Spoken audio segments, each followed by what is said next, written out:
met. Command center's calling you.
awesome.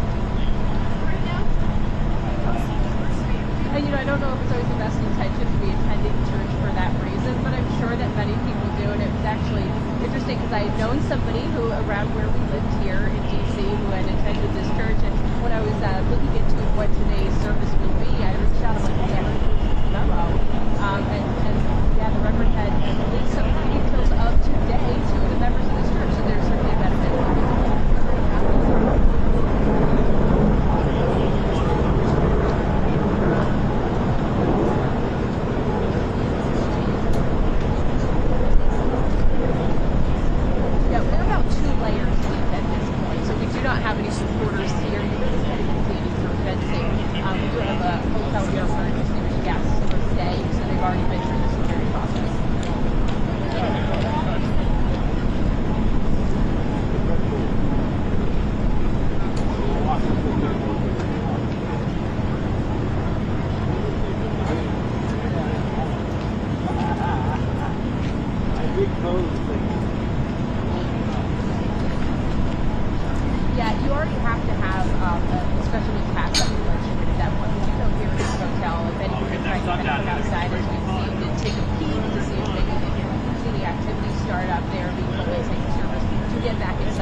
Show, it's your show, not mine. I defer. I defer.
Well, I'm gonna go for ranch. You can smell that urine anyway. You know what I'm talking about. I know. Especially C-17s.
Hello and welcome to AP's live coverage of the inauguration of Donald Trump.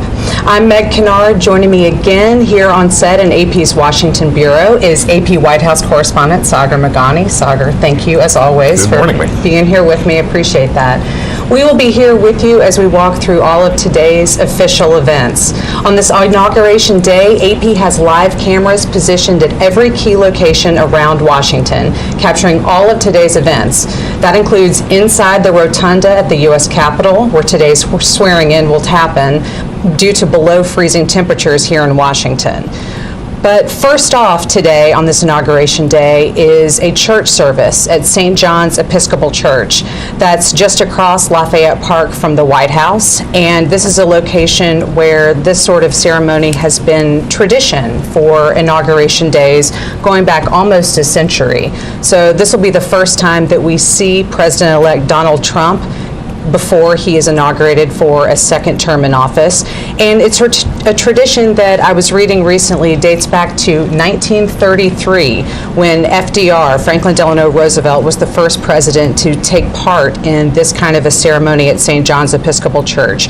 You see it there in pale yellow tones with white columns across the front. And again, this is the first stop on this day. Donald Trump spent last night at Blair House. That is the traditional guest residence for presidents, and it's where the president-elect typically always stays before he is inaugurated. Donald Trump has actually been there for a couple of nights now, but tonight he will be sleeping in the White House as the newly inaugurated president for his second term. So we are watching now and waiting for Donald Trump to be exiting Blair House and heading across to St. John's Episcopal Church. I was reading some reporting about what this service is like, and I say that I had to read about it because no cameras are allowed inside. This is considered to be a private event that does take place as part of the inaugural events, but it's not something that we in the media can really get in and see. But I was reading that the priest, the rector who presides over this service, sees it as relatively informal, a lot of prayer and a time for reflection as this incoming president prepares to take office. But he will be there along with family, some close advisors, some friends, invited guests. And it's a relatively simple service, from what I understand, that relies on the Episcopalian Book of Common Prayer without a traditional homily, without a sermon, without a lot of the things that we would see in a traditional church service. This is more of a prayer service. So that's what we will be anticipating as we get forward in this schedule. I want to talk really quickly as we wait for Donald Trump to show up here at this service. Sagar, let's talk a little bit about the day. After Donald Trump goes to this service here at St. John's Episcopal, what will we be seeing next? What will be his next stop? What we'll be seeing is some of the tradition that has surrounded the inaugurations, but again, the entire flavor of it here in Washington is so different. It is bitterly cold outside. Everything's inside. So you will not see the parade. You will not see the new president walking down Pennsylvania Avenue and then sitting in the reviewing stand. Those iconic images that we see every inauguration. We're used to seeing, for example, when the Carters walked that entire 3-mile route from the Capitol down to the White House and inside. Long walk, but they decided to make it. We will see Donald Trump, as you said, who is on his way to Blair House. J.D. Vance, the incoming vice president, already inside. Several members of the president's incoming administration, like Pam Bondi, who's named to be the Attorney General, Kash Patel, who he wants to head the FBI. They are already inside, and now, as we see, that is the presidential motorcade, the president-elect's motorcade. Donald Trump will be making his way inside. There'll be the church service. He will go over to the White House where he'll be greeted by the Bidens. They will have coffee and tea, and then they will make the joint ride together to the Capitol. And that is always one of the most striking symbols of the transfer of power here in America. Let's listen in for a moment as we see President-elect Donald Trump arriving at St. John's Episcopal Church here in Washington.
You're seeing now a shot of the White House here in Washington, which clearly is one of those scene-setter spots for this Inauguration Day. This is where we will see Donald Trump heading next after he finishes up with the church service at St. John's Episcopal. That's what you were just looking at. But this is the White House, and this again will be his home for the next 4 years, and where the next official event in part of these inauguration festivities will include a private coffee and tea meeting between the Trumps and the Bidens. That's one of those things that we always see happen on inauguration days, and that's what's up next on the schedule. But there's a whole lot of other things that are happening around Washington too. In addition to the official inauguration inside the Capitol Rotunda, you're now seeing pictures of the Capital One Arena here in Washington. That's going to be the scene of what would have been an inaugural parade. Now is going to be an inside event featuring a lot of the same features, but before a much smaller audience. Capital One Arena has a capacity of just around 20,000 people, and that's a fraction of the potential hundreds of thousands that would have lined the streets here in Washington and been on the National Mall to watch the inauguration festivities and the parade itself. But speaking of Capital One, Sagar, let's talk a little bit about that spot. Donald Trump was just there yesterday for kind of the final rally of the 2024 campaign cycle. At least that's what it felt like to me. Talk to us a little bit about what Trump has been doing over the past couple of days and what we expect to see here at Capital One later on. The president-elect came back to Washington, another triumphant return on Saturday, aboard a plane that looks a lot like Air Force One, but of course at the time is not Air Force One. Remind me, what do they call it when the actual president's not on board? Special Air Mission 47 is the designation given to the C-32 that is painted to look like Air Force One. If you go out to Joint Base Andrews, if you get to be on the tarmac, you will see a whole lot of planes that have that iconic paint scheme, that blue and white with United States of America. That does not mean they're Air Force One. It is only Air Force One once the sitting president is aboard of that aircraft. The other ones look like it. That doesn't mean anything, depending on who's on board. So the next time Donald Trump boards one, it will have that designation. So he got in from his Florida golf club. It's been a full weekend. He's had rallies, he's had dinners. He made his way to Arlington National Cemetery yesterday for a wreath laying at the Tomb of the Unknown Soldier. And he gave a preview inside Capital One Arena, the home of the NBA's Wizards, the home of the NHL's Capitals, a lot of concerts and shows, saying tomorrow at noon, being today, curtain falls on what he called the failed Biden presidency. We're not going to waste any time. He is expected to make some remarks today before this parade. Elon Musk is expected to address the crowd as well. We saw him there yesterday, too. Exactly. So they had planned that rally for Sunday for quite a while. And then all of a sudden, when the news came down Friday that, hey, it's going to be really cold, we're going to move all this inside, all of a sudden, Capital One Arena became essentially ground zero for much of what we're going to see today. Yeah, it's just been so interesting, and obviously it involved a lot of logistical changes for those of us trying to cover the inauguration, but also the thousands of folks who are here in town trying to attend all of these things. All of this due to the weather. Have you looked at a forecast? Do you know how cold it's actually supposed to be today? They had told us somewhere in the mid-20s, but it's really windy, so the wind chill is going to be down likely in the single digits. Now, the last time this happened, an indoor swearing in, 40 years ago to the day, Ronald Reagan took the oath of office, but at the White House on January 20th of 1985, it was 7 degrees at noon. Barack Obama's first inauguration, 2009, it was, I believe, 27, 28 degrees. I was outside for hours that day. It was bitterly cold. So if you factor in today's wind chill, it's a lot worse. So that rare decision was made that the oath will be taken inside the rotunda.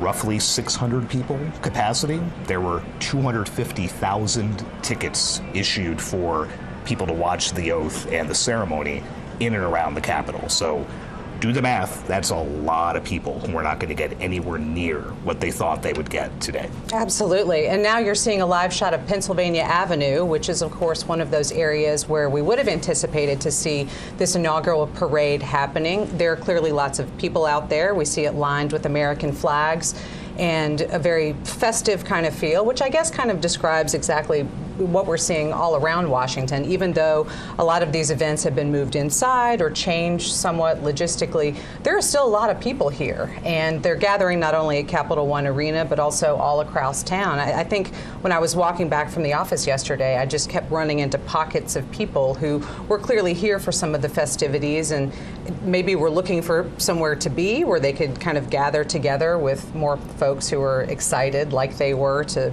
do all these celebratory kind of activities. But it looks like we are going to see people kind of lining up along that route where we otherwise would have seen the parade. But one thing that I did notice about the National Mall, where we always have the big screens kind of displaying everything that happens on the inauguration, that many of those had been covered, and that officials here and law enforcement have told people, please don't come outside. It's going to be too cold. It's too dangerous. We don't want you to be putting yourself at risk. Well, clearly it looks like we still are going to be seeing some people at least lining up in some of those places where they ordinarily would have been. There are always a lot of people who come into town for this, and Trump supporters have, of course, waited for years for this moment. So you have the official inaugural balls tonight. There are 3 of them. But a lot of state societies and other organizations have had their own balls over the last year. You have the Black Tie and Boots ball put on by folks from Texas, various parties at various hotels. So those people, for the most part, you didn't think that Friday, when this change was announced, they were going to say, hey, you know what, we're just going to eat that cost of airfare and exorbitant hotel prices in D.C. and not go because it's going to be cold. Those folks wanted to be here either way. Obviously, a lot of disappointment that you might not be sitting at the West Front, or you might not be sitting in the reviewing stand if you had bought some type of VIP ticket. But there will be those 20,000 people inside Capital One Arena. They started lining up early this morning in the cold to get inside. And like you said, there's no real official viewing area for this. Those monitors are down, but that doesn't mean people can't wait for a glimpse of the presidential motorcade, and that's clearly what a lot of people expect to do today. I guess being here in Washington and also along the campaign trail, we get so accustomed to seeing motorcades and all the trappings that come along with major candidates and also elected officials, president, vice president. But for these folks, like you note, who have been traveling here from all over the country, have been waiting for this moment, these supporters of Donald Trump and J.D. Vance, this is their moment and chance to kind of be in the same space as they are and to sort of have that experience. So I guess a lot of those folks are going to figure out a way to have that today, even if it is really cold outside. Just that thrill of seeing the presidential limousine roll by, and perhaps you can see the president sitting inside. When I first came to Washington, a friend who was a big George W. Bush fan, we happened to walk down by the White House in the early 2000s, and the motorcade came by, and you could very clearly see George W. Bush in the back seat with a smile on his face, waving to people as they drove by, and it completely made my friend's day, and all these little kids were shrieking. We get, as you said, used to it, and we get annoyed when we're stuck in traffic because a lot of streets are shut down when that thing comes through. But for someone from out of town to get to see literally 10 feet away the President of the United States waving at them, that's something special. And like you said, that's a moment a lot of people today are hoping to get here in a very, very cold Washington. Absolutely. And we're seeing now more pictures there of St. John's Episcopal Church. That is where President-elect Donald Trump is participating in a prayer service, which is part of the tradition on Inauguration Day. Every president-elect since 1933 with Franklin Roosevelt has done that. And so he is there. He is with Melania Trump, his wife, soon to be First Lady Melania Trump again. And as you noted earlier, Vice President-elect J.D. Vance is inside, as well as Elon Musk and some other top-level supporters of President Donald Trump, soon to be president again, as he prepares to take the oath of office around noon today here in Washington for his second term in office. You're also seeing there the Capital One Arena. Again, that is where we will see the new version of the inaugural parade, not down Pennsylvania Avenue and around Washington, but instead there in the sports arena here in Washington. That's where tens of thousands of his supporters are already beginning to gather. They've been lining up since very early on today and getting ready to participate in what we know will be a very festive atmosphere. We're not exactly sure yet what it's going to look like. We know what parades look like in terms of marching bands and official shows of pageantry through the streets. We always, or at least in recent memory, we see the new president get out of that limousine to walk that final stretch back into the White House. I would imagine that we will see Donald Trump, at least his motorcade, take some of those traditional pathways around Washington as he moves from. And as we were just looking at Pennsylvania Avenue there with all of these folks lined up, they are hoping to get that glimpse. So we will keep track of exactly how he makes his way over to Capital One Arena, but that's where a lot of those celebrations will be. Now, let's talk a little bit about other things that we think might be happening at Capital One. We know from President-elect Donald Trump that he will be signing a lot of executive orders today. And I think we'll probably talk about those more later once we maybe get a sense of exactly what's in them. But I think a lot of the places that we're looking at there are some of the places where we think he will be signing those executive orders. It's traditionally something that the incoming president opts to do very swiftly, since taking executive action is the one thing the president can do unilaterally without Congress getting involved. Right. But what's your sense, Sagar, of maybe how many executive orders we're going to see today and what we think we might be getting in terms of the content of what they cover? Yeah, he being Donald Trump, has long promised, day one, I'm going to do X and Y and Z. I don't know exactly what that will be, but it's a safe bet to think he'll be signing orders about immigration, about energy policy, about scaling back the size of the federal workforce, a big thing that he's been involved with Elon Musk and Vivek Ramaswamy. Ordinarily, some new presidents will sign executive orders inside the Capitol before leaving for the White House, and then upon getting into the White House, because traditionally there's no stop in between those two places. Now you do have Capital One Arena. You have 20,000 people there. Not out of the realm of possibility that a desk is set up and Donald Trump, ever the showman, will sit down and pull out one of his famous Sharpies and put his name on some so people can watch him do that. We don't have a very good sense yet from the Trump people of how many that might be. Will it be a handful? Will it be dozens? We just don't know. We do know that when he sat in that same arena yesterday, he said, we're not going to waste a minute. I'm going to take some executive action that you're going to like a lot. We'll just have to see now how many of them he actually does put his name on. I mean, I've heard everything from dozens to 100. I even saw the number 200 yesterday. But I guess for a lot of the folks who are gathered there at Capital One, getting this experience of, like we were just talking about, seeing the incoming president, and really it might be a once-in-a-lifetime opportunity for many of them to especially do that in Washington, to actually get to see him take some of those official actions and to enact policies, or at least on an executive level, to change the way that things are done in the United States. I mean, that would be an interesting opportunity, I guess, for somebody who's here as one of his supporters to actually see that happening. Yeah, and we get those at the White House quite a bit, where there is a bill signing where the president will make some brief remarks and then sit down at a desk surrounded by lawmakers or whomever it might be. And you get to watch them sign it, and depending on how close the microphones get, you can actually hear the pen on the paper. With Trump, you could hear it very vividly because of that thick Sharpie that right. he liked to use. But again, that's a chance that some of us in the White House press pool get the opportunity to be in the room to watch that happen. You don't usually get to see that with 20,000 people in a professional sports arena who might have been there for a concert or for a game. Now get to watch the President of the United States actually put his name on some official documentation. So that would no doubt be a thrill for those folks.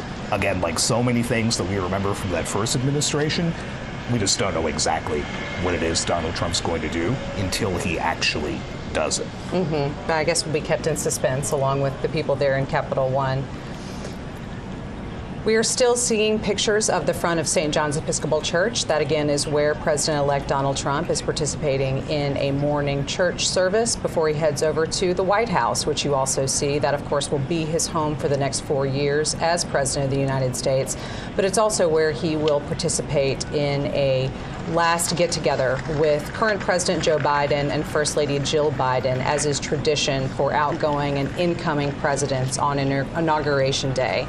So for now, we will leave you with these images, and we will be back shortly to walk through the rest of this Inauguration Day, which, as we have been noted, takes us all across Washington here in the District of Columbia and culminates back at the White House, which you see there on your screen, for the rest of then soon-to-be President Donald Trump's day in office, his first day back as President of the United States.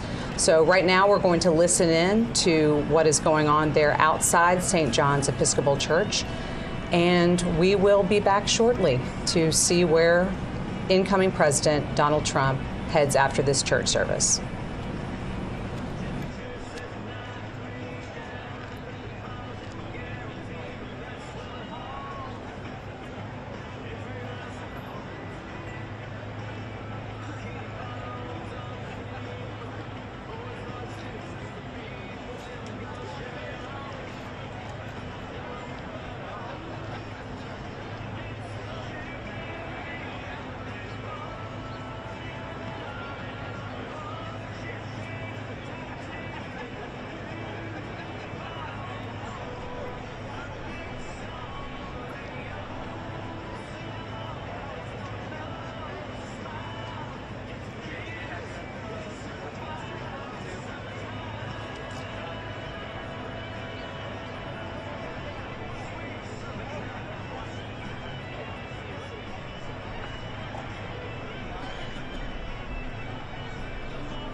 Molto bene.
You're looking now again at the door of St. John's Episcopal Church, where we have just seen Vice President-elect J.D. Vance exiting after this Inauguration Day prayer service.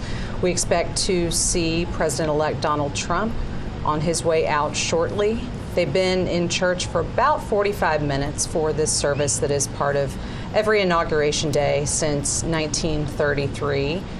And we also understand that the Bidens, you see there, along with Vice President Kamala Harris and Second Gentleman Doug Emhoff, they have been there at the White House. The Bidens will be shortly greeting the Trumps after the Trumps exit the church service and go over to the White House for this private meeting, a coffee and tea between the incoming and outgoing presidents, another tradition that we always see on Inauguration Day, at least mostly see on Inauguration Day. We did not see that happen 4 years ago when Donald Trump was leaving the White House and Joe Biden was coming in.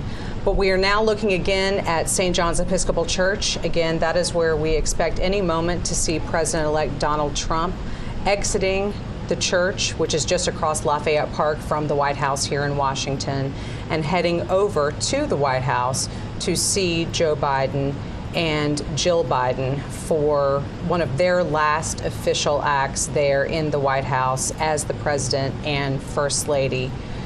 But notably, again, 4 years ago, this is not an exchange that we saw happen when Joe Biden was coming into the White House and Donald Trump was leaving it. We did not see the Trumps as part of that handoff of power between administrations.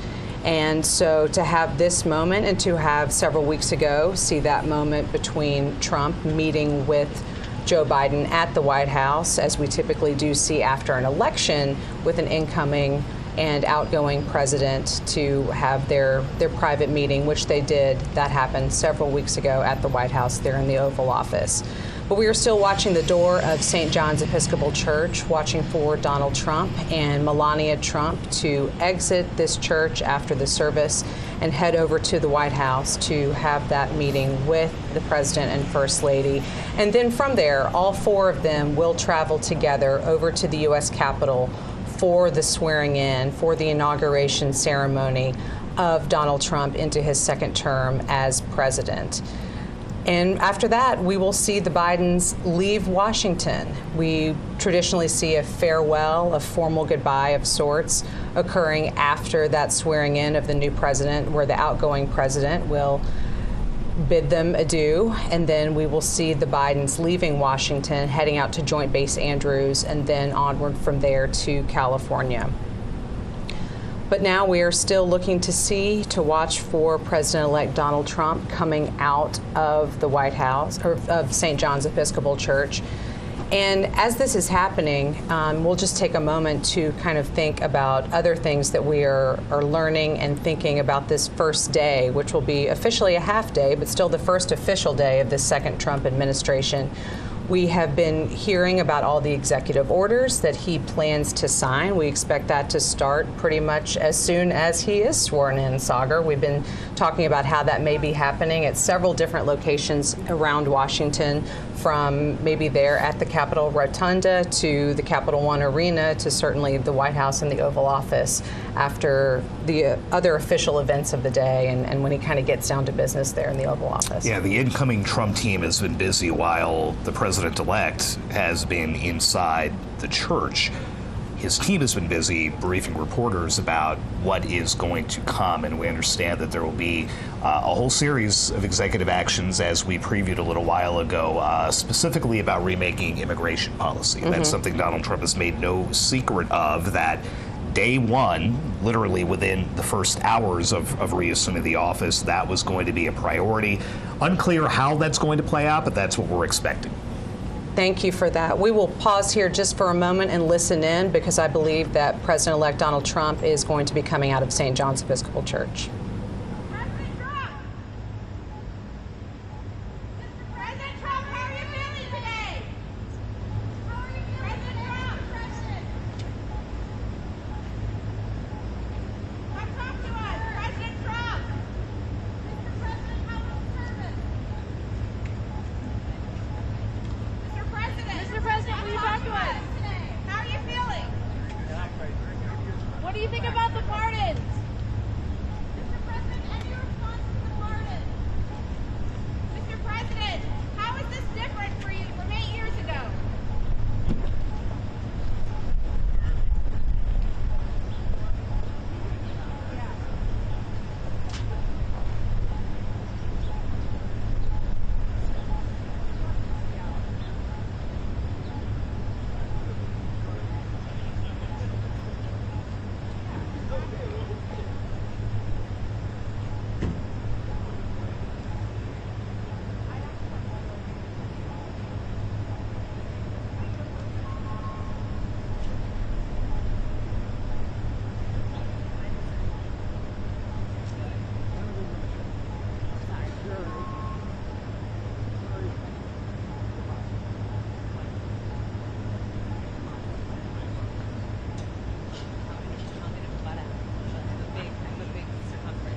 You're watching now as President-elect Donald Trump and incoming First Lady Melania Trump leave St. John's Episcopal Church. They are only on a short drive, though. They are headed to the White House, which is just across Lafayette Park from the church.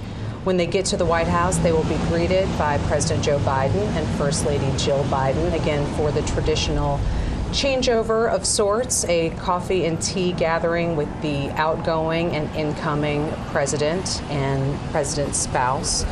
So we are watching there at the White House, where we anticipate shortly we will see President-elect Donald Trump rolling up. And again, the next time that he comes back to the White House after this gathering, he will be entering it as the President of the United States, not as President-elect. So again, this is one of those moments on Inauguration Day that we typically see and watch for, but we didn't see 4 years ago when it was Donald Trump's turn to exit the White House and Joe Biden's turn to come into it. But we are back on schedule, at least in terms of some parts of this Inauguration Day. It is awfully cold, so we won't see the traditional view on the west front of the Capitol for the swearing-in ceremony.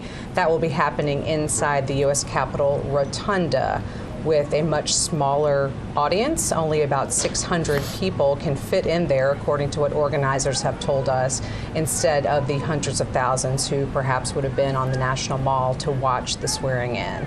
But that will be the next stop after this one. Again, we are watching the White House here, where President-elect Donald Trump and Melania Trump will be shortly arriving for their meeting with President Joe Biden and First Lady Jill Biden. This is a tradition on Inauguration Day. It's not one that we saw 4 years ago, but it is something that we are watching for today, for the outgoing and incoming presidents to have an informal handoff of power before they ride together to the U.S. Capitol for the formal handoff of power, for the swearing in of the new president and the farewell of the outgoing president.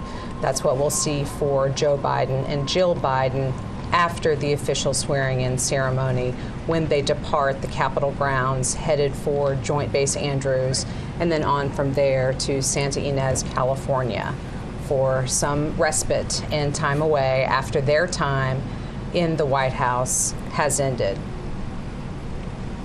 So, Sagar, we are still sitting here and watching the White House. So after this, where will we see these outgoing and incoming presidents head? Where do they go next? They will make the traditional ride together, the outgoing president, the incoming president, on that 3-mile drive to the Capitol. Instead of taking that traditional walk down on the West Front, they'll be walking into the Capitol Rotunda for the oath.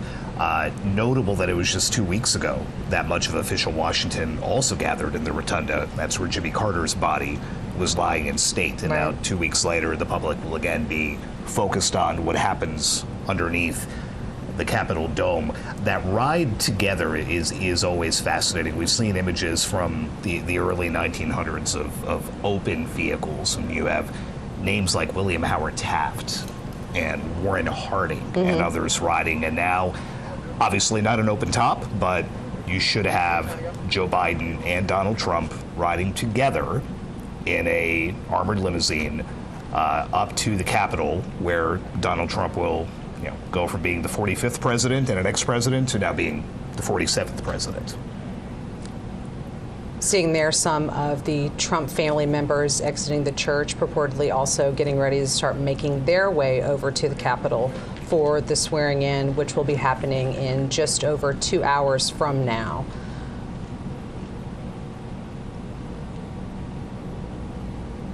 Yes, Sagar, I've often wondered on that ride between the White House and the Capitol, what is the conversation like? Obviously, these two, it would be very interesting to know, but I mean, Donald Trump's been there before. He might not have any requests for tips, which another incoming president might have. I think the thought is, especially with this relationship and that fraught relationship Donald Trump has had publicly with his predecessors, that it would be contentious or that there would be nothing at all. But if you remember during Jimmy Carter's state funeral at the National Cathedral, Donald Trump and Barack Obama sat next to each other and were just looked like they were joking and laughing. Lots of conversation. And having fun. Would love to know what it is they were talking about, but they both looked very at ease and almost friendly. And we know that is not, again, at least publicly, the relationship that has been described. So is this going to be Joe Biden giving Donald Trump some final tidbits about the state of affairs? We're going to find out. All right, we see now images of the motorcade arriving at the White House. Not a very long drive, but especially not, I guess, when you're president-elect. A lot of streets do get shut down for you. But now we see the Vice President Kamala Harris and Second Gentleman Doug Emhoff standing there to receive official guests on their last day, also as part of the outgoing Biden and Harris administration. So let's listen in for a moment.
like that for thanks, man. Appreciate it. Thank you very much. Here's a look inside the U.S. Capitol Rotunda, where we are seeing some musical selections being performed. Again, that is where President-elect Donald Trump will be taking the oath of office about 2 hours from now. Inside, because it is very cold here in Washington, and official events have been moved from the west front of the Capitol to inside the Rotunda. So let's listen in to this musical performance.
Now you're seeing the U.S. Capitol, where just in the past couple of moments we have seen some members of Donald Trump's family arriving. We just saw daughter Ivanka Trump and her husband Jared Kushner and their children arrive for Donald Trump's inauguration, which will be happening in just over 2 hours. On your screen, you also see a helicopter. That will be Marine One.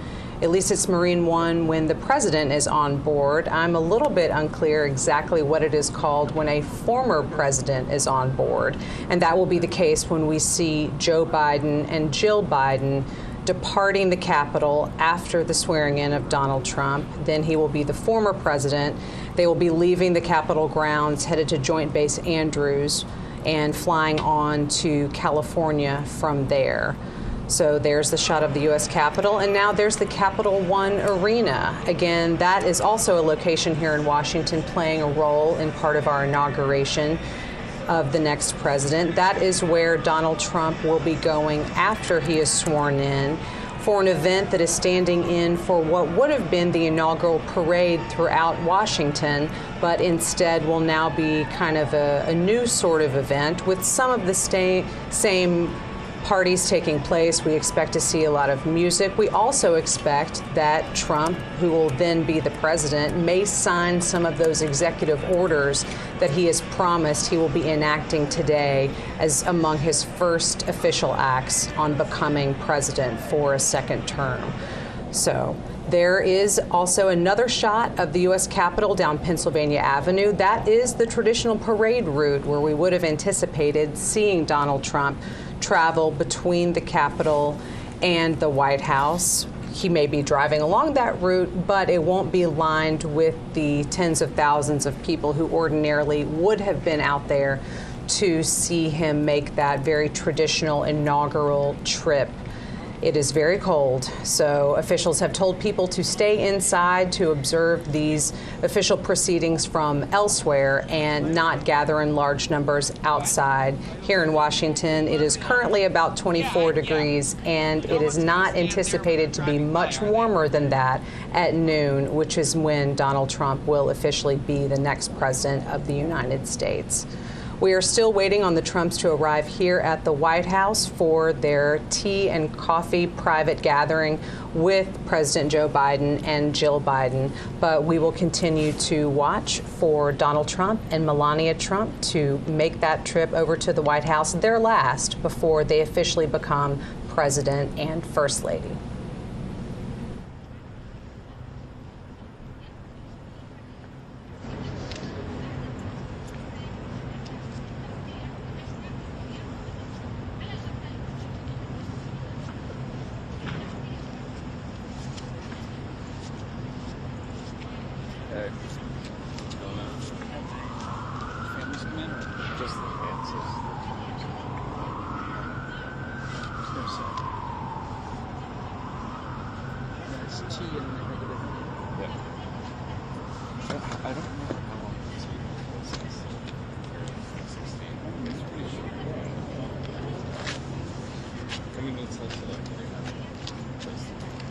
Exactly right. They do. So yeah, 20 minutes worth of tea and snacks and then on the go. Yeah, well that's gonna be on the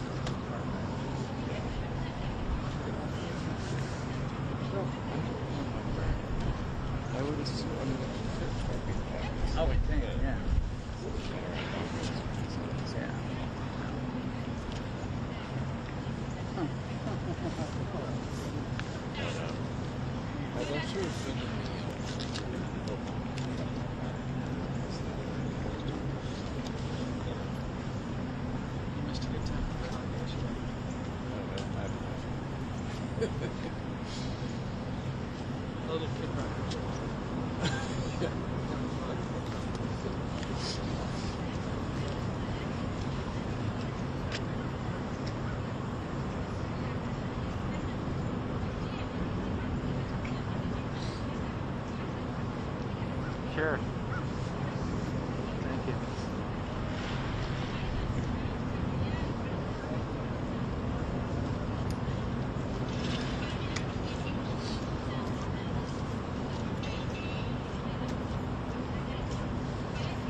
You're looking again at the White House, where we know that President-elect Donald Trump and his wife, Melania Trump, will shortly be arriving. Again, this is when they will be having their private meeting with President Joe Biden and First Lady Jill Biden, just the four of them, and it's part of that unofficial handover of power between an outgoing and incoming administration. It's not something that we saw happening 4 years ago when Donald Trump was leaving the White House and Joe Biden was coming into it, but it is something that we anticipate seeing today. As we wait for them to roll up, one important note to point out is we did see Vice President Kamala Harris and her husband, Second Gentleman Doug Emhoff, welcome incoming Vice President J.D. Vance and his wife, Usha Vance, just moments ago when they entered the White House.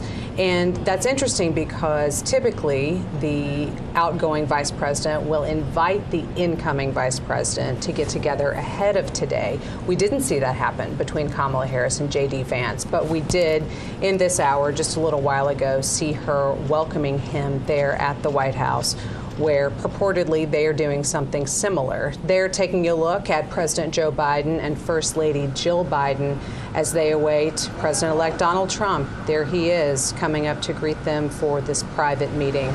Let's listen in as Donald Trump and Melania Trump arrive at the White House.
Ask them if they have house triangle now on that.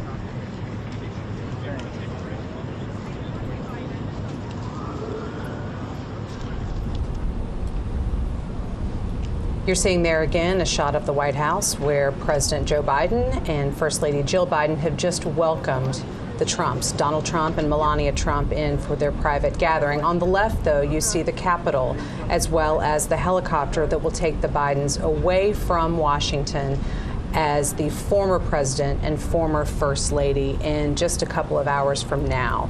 And this may be a good opportunity for us, Sagar, to kind of talk a little bit about Joe Biden's final actions as president. This is the last day that he will be the current president of the United States. But it has been a pretty active day in terms of official things that he can do in the final hours of his administration. So let's talk a little bit about what are some of those things that we have seen coming out of the Biden White House in these last moments. The thing that has gotten the most attention that happened, let's see, about two and a half hours ago now, a lot of pardons and commutations from the president in previous days. Some very big names being preemptively pardoned this morning. The president has issued pardons to Dr. Anthony Fauci, the former head of infectious disease research for the United States, General Mark Milley, the former chairman of the Joint Chiefs of Staff, and the members of the House panel that investigated the January 6th attacks. This is after Trump had basically throughout his campaign vowed retribution against those that he perceived tried to hurt him, tried to hurt the nation. He has long gone after General Milley, whom, again, he handpicked as his senior military advisor to be in charge of America's military. Long at odds with Anthony Fauci over the handling of the COVID-19 pandemic. And then, of course, the January 6th riot, where the president-elect has already said he wants to pardon the rioters. President Biden has now preemptively moved to shield Right. those officials from anything that might happen. He says this is not an admission of guilt or wrongdoing or a thought that they may face prosecution, but I couldn't not do something about this. Both General Milley and Dr. Fauci have come out and said that they appreciate it, that they did not want to have to fight back against what someone, in this case Donald Trump, perceived as some type of slight. Tony Fauci flat says, I have not committed any crimes. I have spent my entire career trying to keep the American people healthy, but I appreciate the president's move. So this is something that had been discussed within the White House for months now. Is the president going to preemptively move to keep these folks out of harm's way, for lack of a better phrase? And that's exactly what he did this morning. It's an extraordinary use of presidential authority and could set the tone for Trump and others to then take actions like this immediately before they leave office. Right. It's a large action to take, but also literally in the closing hours of an administration. I guess, I mean, there's less time for it to be analyzed while that presidency is still ongoing, because the news cycle will move on necessarily to this next administration. I'm not attempting to analyze exactly why the timing was put like that, but it is something that those of us who cover this have been wondering for a long time. Is this going to happen? And now that it finally has happened in these very closing hours. It is customary for citizens who've been, in the president's case, convicted of drug crimes and things to receive clemency, but to do it in this kind of untested way with this type of name, Tony Fauci, Mark Milley, Benny Thompson, Liz Cheney right down the row, incredibly unusual. And, as we talk about the peaceful transfer of power and, they smiled and shook hands at the White House, and what are they going to chat about in the limousine? This is directly from President Biden to his successor, hey, you said you're going to do this? I'm not going to let you do it. So here you go. Hours before you have the office, it's still my job. I can do whatever I want. Just pretty stark to see it come out this morning. Certainly. And then again, that limo ride between where they are right now, you see on your screen in the White House, to where you see on the left-hand side the U.S. Capitol building. That is something I would love to be a fly on the wall just to hear what is discussed and what goes on in that conversation. You're seeing now other images of Washington. On the left-hand side, the U.S. Capitol down Pennsylvania Avenue, that traditional parade route where we expect Donald Trump to be traveling, but perhaps not officially in the parade that ordinarily would take place on an inauguration. That all has been called off and rescheduled to an event you see on the right-hand side in the Capital One Arena here in Washington, where there will be, it's still being called a parade, but we're not exactly sure that it will have the same sort of format, certainly not the marching down Pennsylvania Avenue, but that's where Donald Trump will be going after he is sworn in as president here in just a few hours.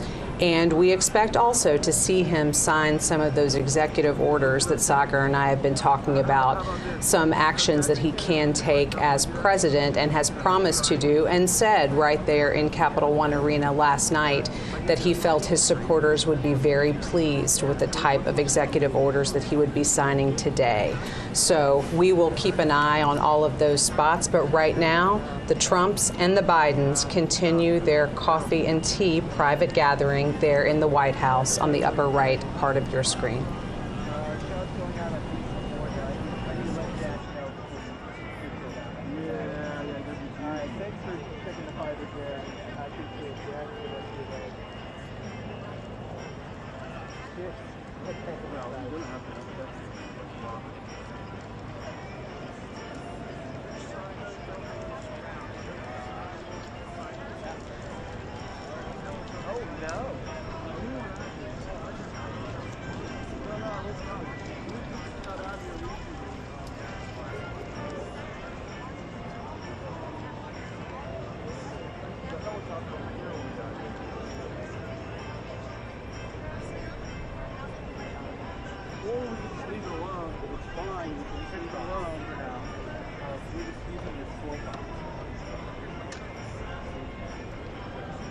They're using all that.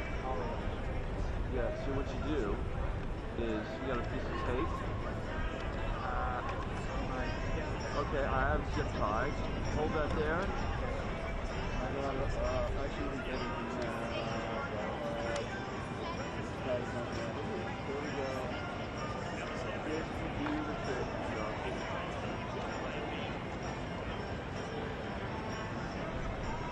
Okay, so stay.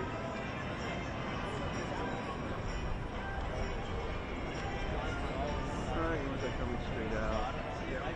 Not like pinching off to the side or some shit like that. Okay, so you should be pretty good. You got some slack there. You're all good. Move this up first here. You can see this okay. I would have just a little bit. I can bring it down a little bit. Yeah, it's not too far down. Yeah. So this is good.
right.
Ladies and gentlemen, former speakers of the House of Representatives, the Honorable Kevin McCarthy, the Honorable John Boehner, accompanied by Mrs. Debbie Boehner, the Honorable Newt Gingrich, accompanied by Ambassador Callista Gingrich, and Mrs. Heather Foley.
The arcane knowledge ready to go?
Right there, man.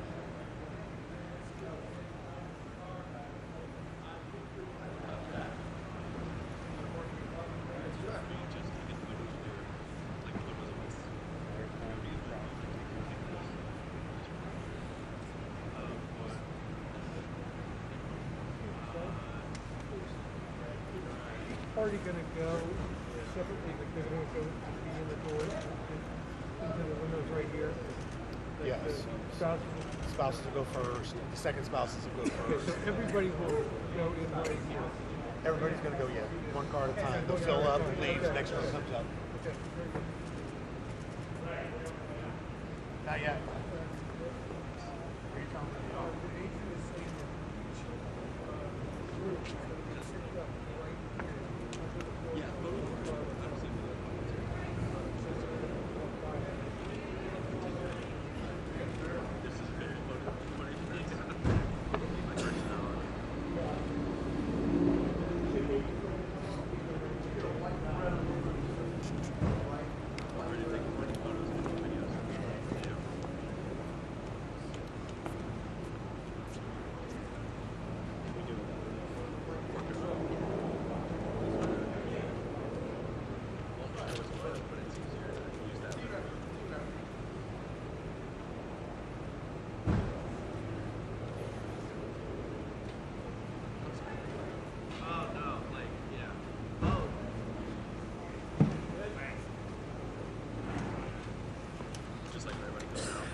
We're seeing now these first images of the people leaving the White House after these private meetings. That was just Second Gentleman Doug Emhoff and Usha Vance, J.D. Vance's wife. He's the incoming vice president, of course. And they are the first to be set up in the official limousines to be departing the White House, heading over to the U.S. Capitol for the swearing-in ceremony, which will be happening in just under 2 hours from now if we're sticking to the official schedule of events here in Washington. There you see one of 4 limousines now at least that are lined up there at the portico of the White House. We'll be taking Doug Emhoff and Usha Vance off to the U.S. Capitol. They are departing now. We expect next to see Vice President Kamala Harris and the incoming Vice President-elect J.D. Vance exiting next and getting into their limousine to be taken off to the U.S. Capitol. Of course, J.D. Vance here in just a little over an hour and a half from now will be the Vice President of the United States, being sworn in by Supreme Court Associate Justice Brett Kavanaugh, one of his longtime friends, as we're all reading up on history of all of the characters involved with this Inauguration Day. They've known each other since their Yale Law School days, so there's a fun fact for you.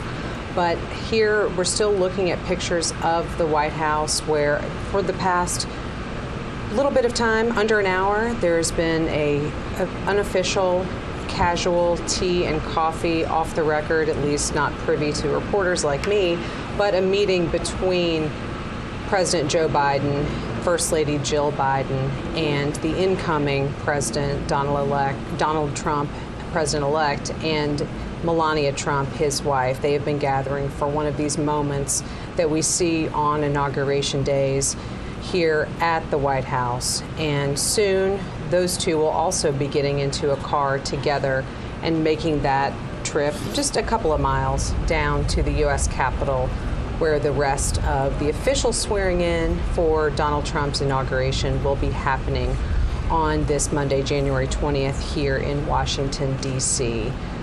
So we're looking at those doors, waiting to see who's coming out next. Sagar, we can spend this moment, I guess, just to kind of talk a little bit about this last day in office for the Bidens, not just as an administration, but as a family. They have been living in the White House for 4 years, and once they leave here in just a few minutes, that move-out process really kicks in to do that turnover in between administrations. There's really only about 5 or 6 hours to get it all done. What all is going to be happening once they exit those doors? Yeah, it is a fascinating choreography that takes place right now at the White House. We're looking at the North Portico. Well, they arrived and they'll be leaving.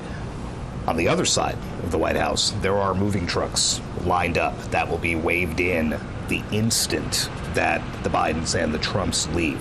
One group will be moving all the Biden stuff out. One group will be moving all the Trump stuff in.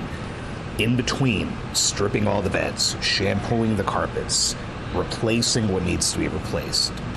Linens, towels, whatever it might be.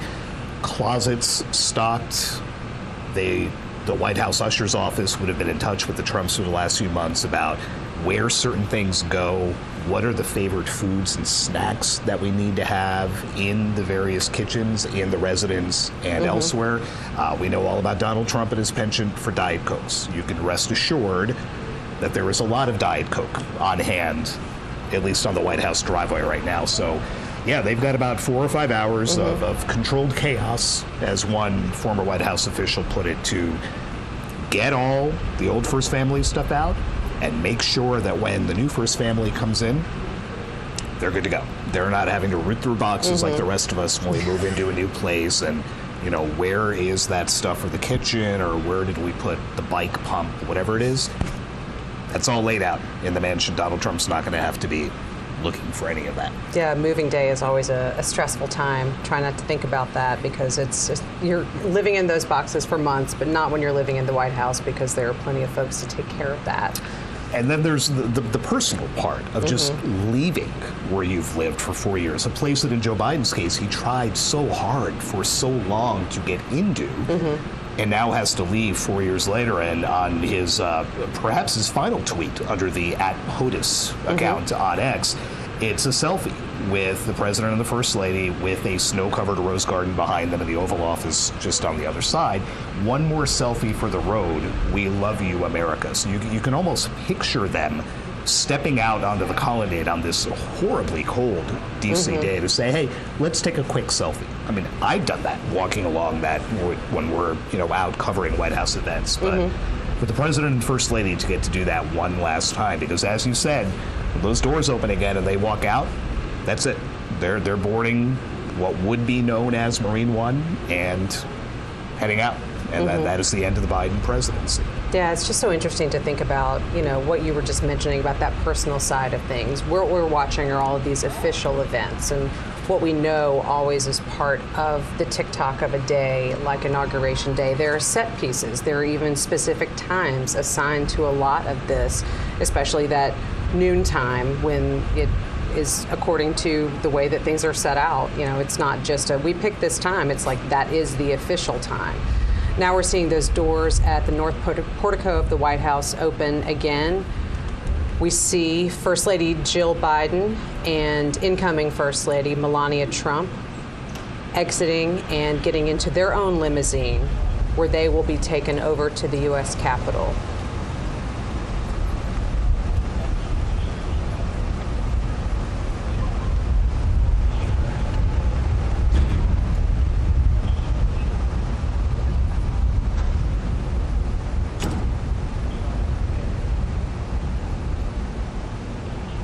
As we think about these situations, Sagar, you know, we have talked a little bit about the outgoing president and the incoming president and kind of what they might share in casual conversation.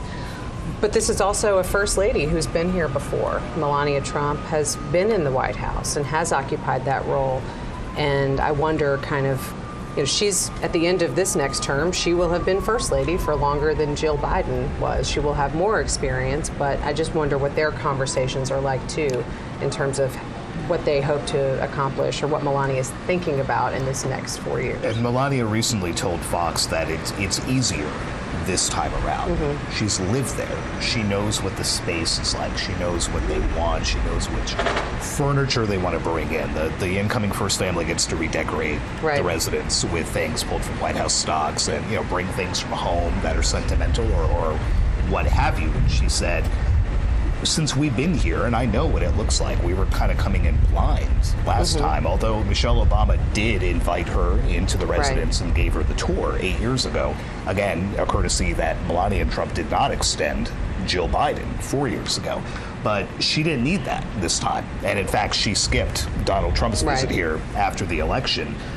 She knew what it was about, and she knew what she was getting into, and she seemed visibly more comfortable in this interview with the prospect of, you know, moving away from Trump Tower and moving away from these big gilded residences that they have in Florida and elsewhere, and moving into the White House. And taking pains to note that Barron Trump will have a bedroom in the White House for when he comes home to visit from college. He's not the little kid he was during the first Trump administration. He's now about, I think, taller than his father. Now it's a little bit jarring to see, frankly. He has definitely grown up and attending colleges in New York City. Now we see Vice President Kamala Harris and incoming Vice President J.D. Vance making their exit. Let's listen in as they depart for the U.S. Capitol.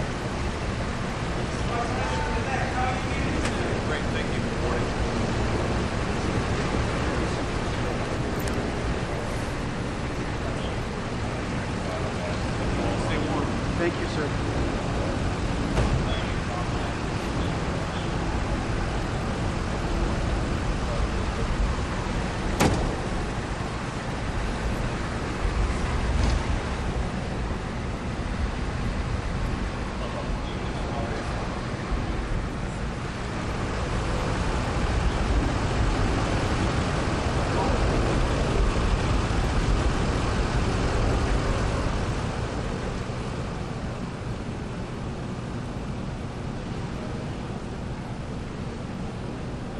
So there's just one pair left in terms of who we anticipate to be departing the White House and heading to the U.S. Capitol. That will be President Joe Biden and President-elect Donald Trump, who will be getting into what you see there, that limousine that's pulling up here at the north portico of the White House to take them to the U.S. Capitol for Donald Trump's second inauguration. President Biden confirmed as President-elect Trump arrived this morning that he did, in fact, continue a tradition dating back to Ronald Reagan, now in 1989, of leaving his successor a handwritten note inside the Oval Office. There had been a little bit of question about whether that was going to happen.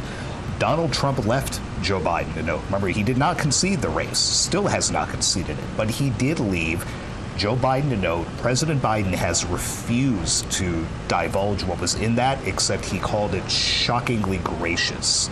And Trump himself said that he spent a few days mulling over what to put in it. So President Biden's not saying what is in the note, but he is now the first president to receive a note from the person for whom he then had to write a note.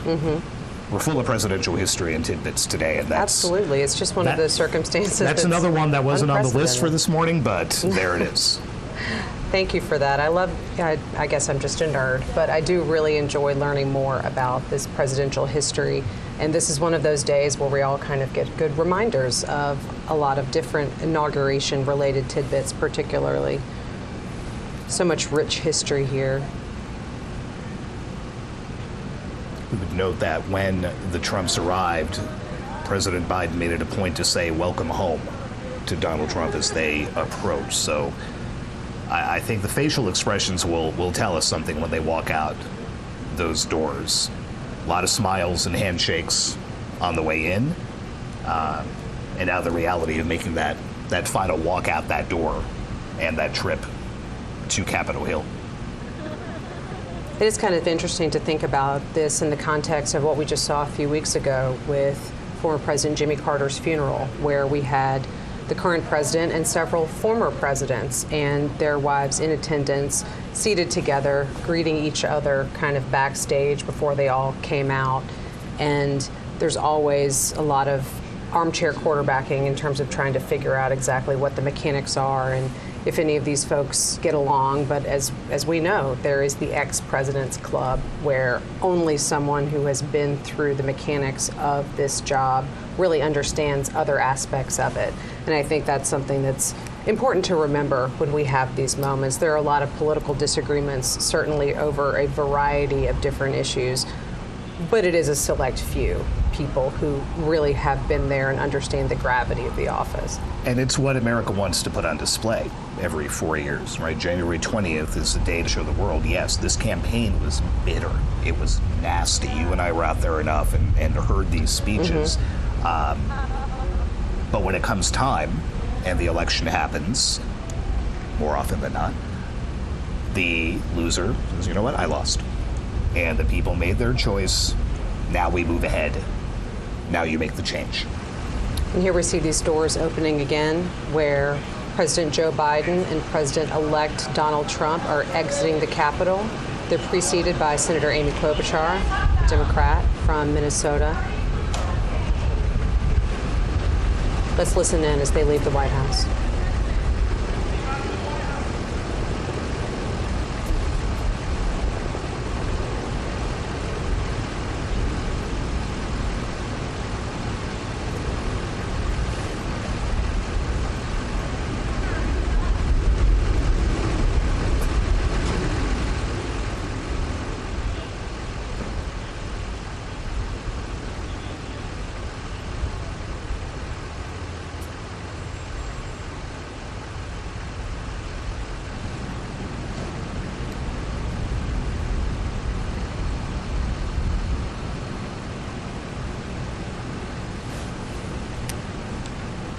We're seeing Joe Biden and Donald Trump pulling away from the White House. Again, this is Joe Biden's last time exiting the White House as the President of the United States, and the last time that Donald Trump will make that same trip until he is president later on this afternoon.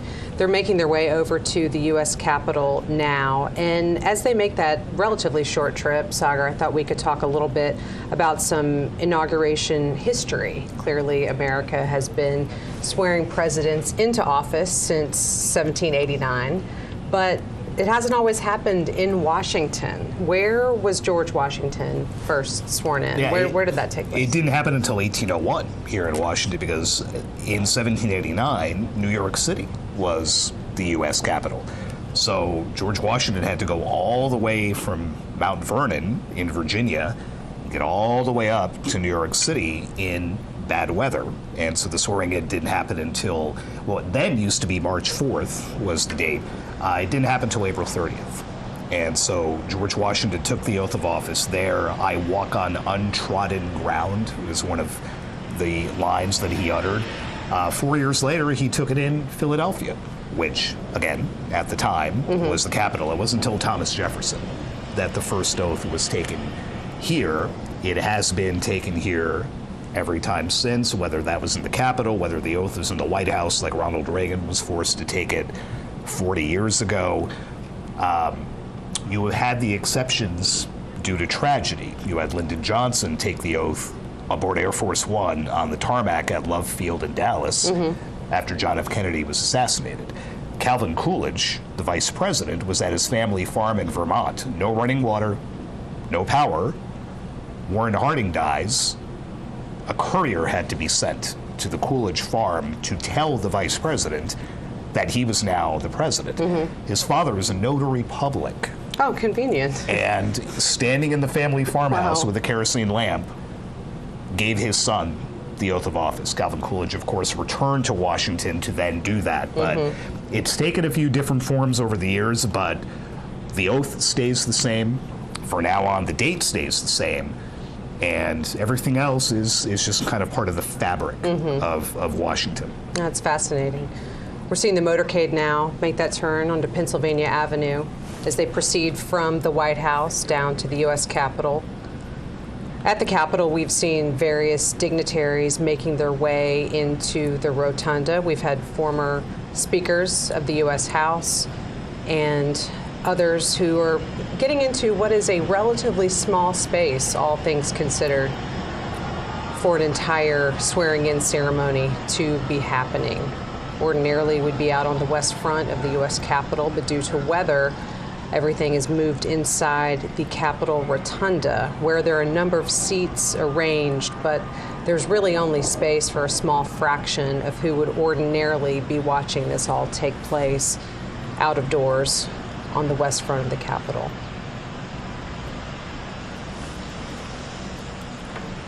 We've alluded to it so many times, but it's just so odd, having been in Washington for so long, to look at these streets, and there are basically police officers and a few tourists and what look to be perhaps some construction workers. That's it. I mean, we would ordinarily have tens of thousands of people lining this route to get a look at that. And we've been in a lot of motorcades. That's quite a motorcade, even for Washington.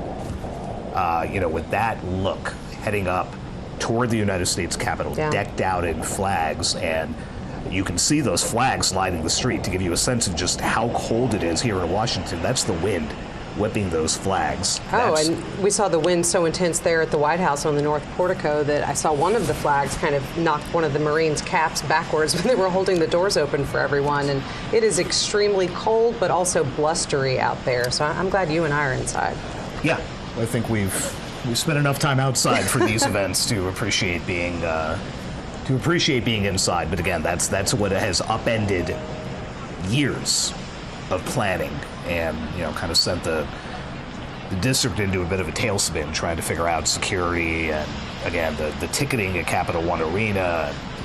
250,000 people had tickets to watch this happen from the Capitol grounds. That arena sits 20,000. The math is not very good. No, and all those tickets now are considered to be commemorative tickets because they didn't get you access to the Capital One Arena if you had one of those Capitol tickets initially. And I'm sure there are a lot of disappointed people who had come to town hoping to get that viewpoint, but there is the event at Capital One Arena. I'm sure that there are a lot of places around Washington where folks have gathered to watch what is history. Regardless of party, it is still a historic moment to watch a new president taking the oath, and it will look different. I mean, this hasn't happened from inside the rotunda in 40 years, so a lot of people who would have been paying attention to all the coverage today maybe weren't so much 40 years ago. So that it'll look different, but it's still part of history. As we said, 600 people fit inside the rotunda. So, for example, the only former lawmakers that have been physically allowed inside the rotunda, are 3 former Republican House speakers. Newt Gingrich is there, John Boehner is there, Kevin McCarthy, not a good Trump ally, but he is there. And the House came into session this morning, quickly recessed so that members could make their way over, but that traditional roster of so many folks is not going to be in place this time. Though we do know that a lot of these tech billionaires that Donald Trump has allied himself with, who have flocked to Washington, not just today, but in the weeks since the inauguration, have also scored some prime seating near where the president-elect will take his oath. It's always important in these sorts of circumstances to look and see who is in there and then try to telegraph as much as we can what that signifies. And I think we already know in the incoming Trump administration the sort of relationships that he has been working to build with some of those that we're going to be seeing in there.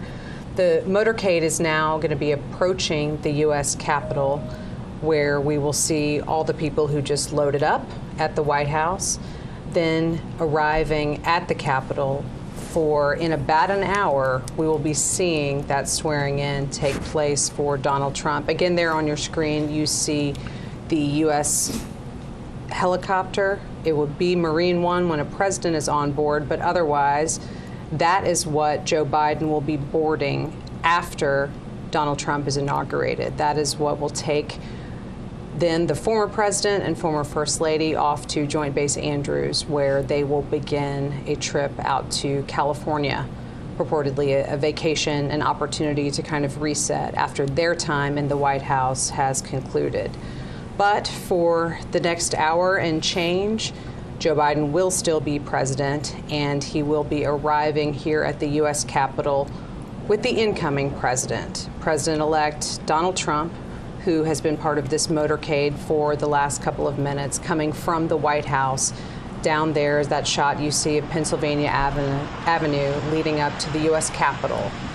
Not outside, but inside. He will soon be inaugurated for his second term in office. Here we see some of those shots of the motorcade as they make their way up to the area where all of the parties will be getting out of their limousines and walking into the Capitol. Awaiting them in the rotunda already, you have Congress's top officials. You have House Speaker Mike Johnson, a Republican, who has very closely allied himself with the incoming president, saying to him, it's bright, sunny outside and bright in our heart. Then you have the Senate's top Democrat, Chuck Schumer, who walked in carrying a royal blue cap, and when asked how he feels today, said, feel great about the Bills. Now, that comes after the Buffalo Bills. Schumer, of course, from New York, beat the Baltimore Ravens last night to advance to the AFC Championship. So it was a way for Chuck Schumer to get in a plug for a home state team on the day after a big NFL playoff weekend.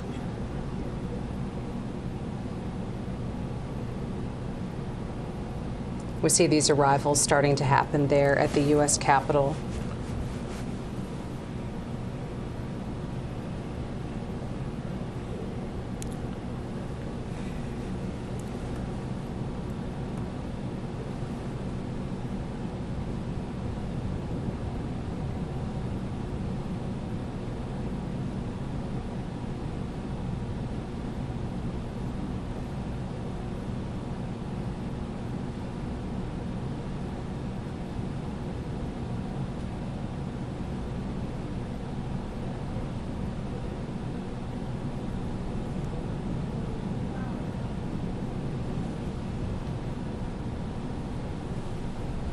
We understand there were some other officials there in the motorcade with the president and president-elect as they were making their way into the U.S. Capitol.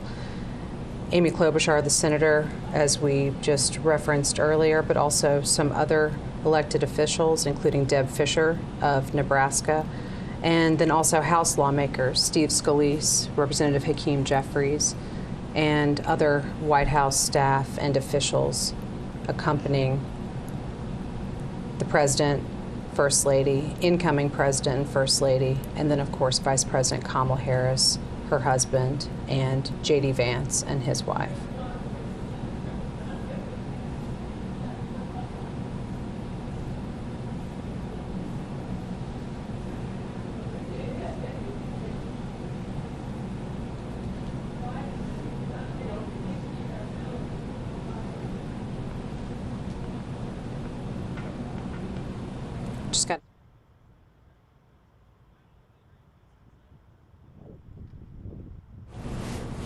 We just saw J.D. Vance and Usha Vance exiting their limousine, walking into the White House, or to the U.S. Capitol. You see even police officers who are used to this kind of thing in Washington want to get their picture taken in front of the helicopter. That's quite a shot for that officer to have. Marine One sitting in front of the Capitol dome. Not something you see all the time. No.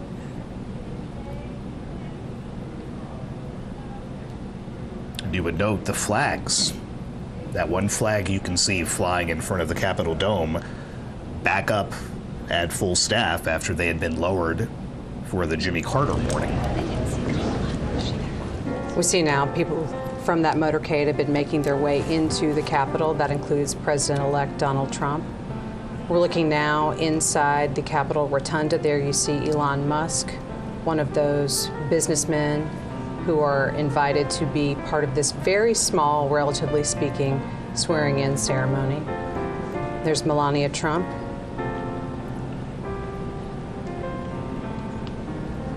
Second gentleman, Doug Emhoff.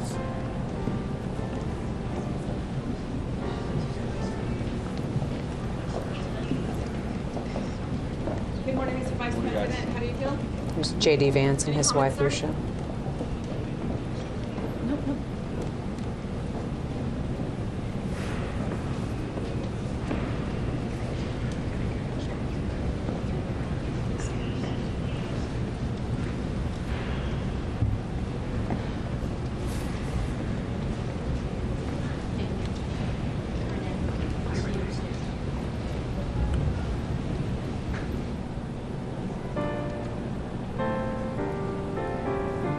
we talked about this Capitol Rotunda really not having a lot of extra space, Sagar, for even those former lawmakers that we would usually anticipate being there for an event like this. But when we see these images and really just kind of note how close together everyone is, there is just not extra room to get maybe even one or two more people aside from what they've been able to plan for. It's a different kind of situation, but shoulder to shoulder. Yeah, and you pretty can much. see in the front in that shot the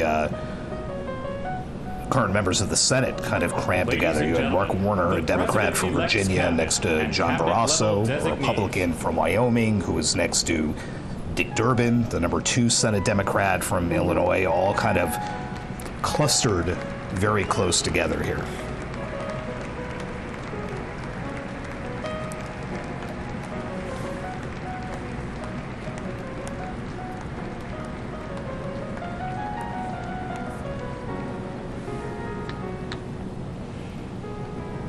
Talked earlier about Brett Kavanaugh being the one who will administer the oath to J.D. Vance.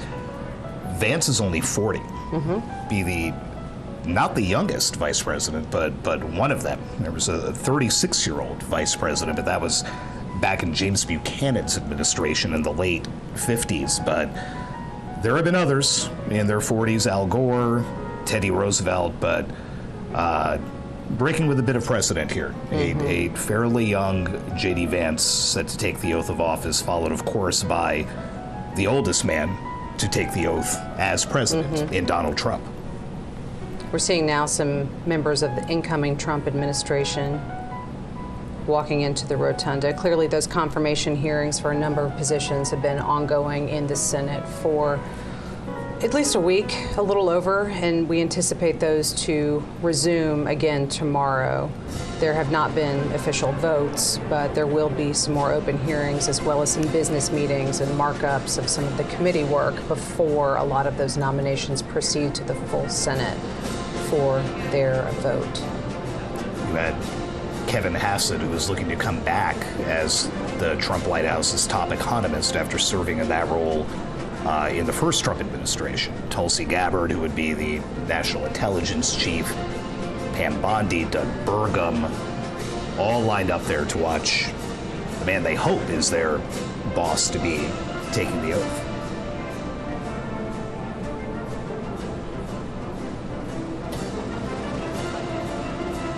Susie Wiles, White House Chief of Staff.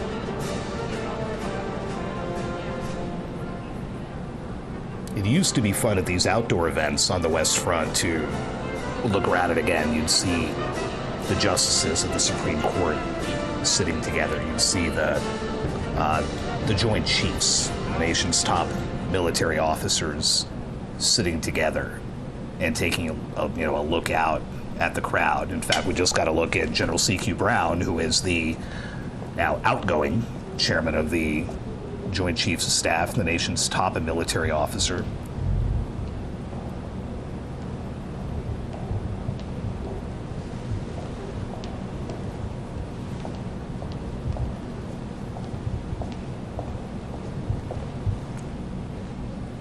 Former Vice President Dan Quayle and Marilyn Quayle making their way inside the rotunda.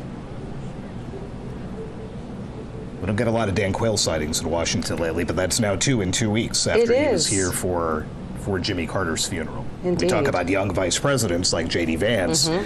Dan Quayle, basically an unknown congressman when George H.W. Bush tapped him to be vice president in 1989.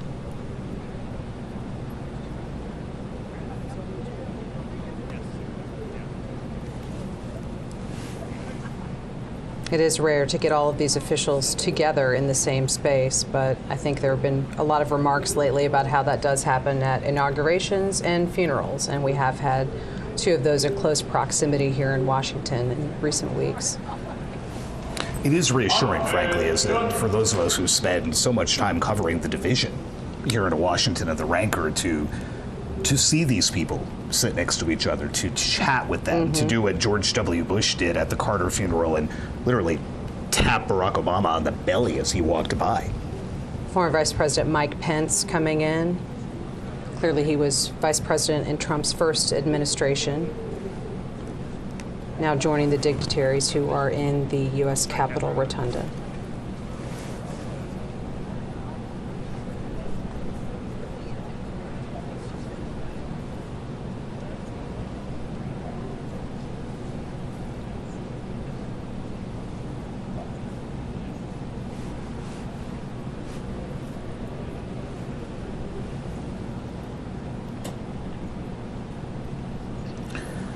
See a lot of Elon Musk today. He will be speaking at the parade of sorts inside Capital One Arena later today. Has been almost a constant by the president-elect's side since the last time you and I were in this room in November for the election.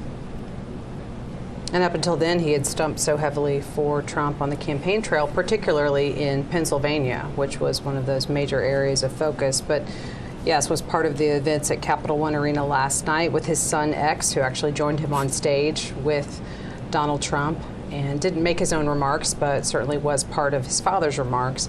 But now we see Musk there again in the Capitol Rotunda and will be the incoming head of the Department of Government Efficiency, not an official government agency, but intended to cut costs throughout the government, something that Donald Trump has asked Elon Musk to be in charge of.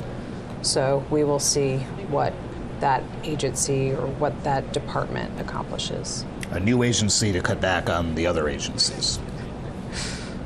With Vivek Ramaswamy, who we saw earlier, he's there somewhere. There's nowhere really to hide in the rotunda. No, we'll see him. We'll see him pop back up. Not a lot of space.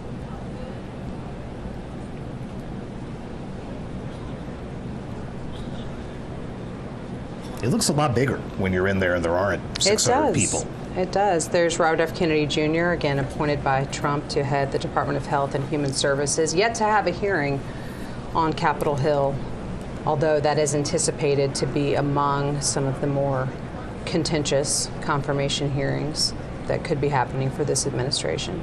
Now, the other side of that shot, Marco Rubio, the Secretary of State designate, who did testify last week, and another tech titan, Jeff Bezos.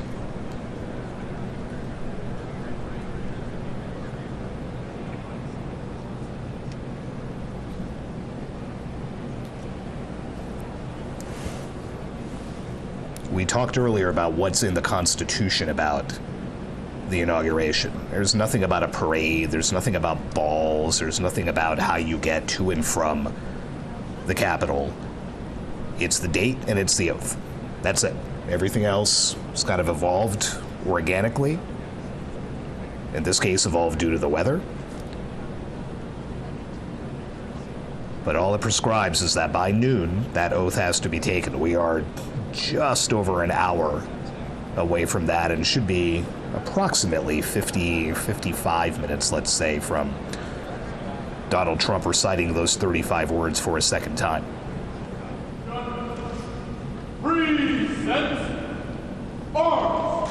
Former President Bill Clinton and former First Lady and Secretary of State Hillary Clinton coming into the rotunda.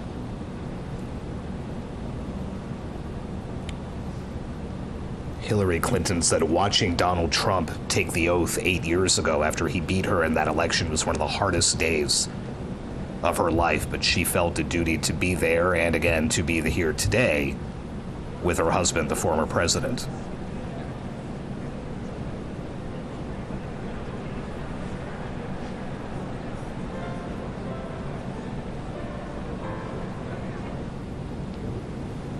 Former President George W. Bush and First Lady Laura Bush.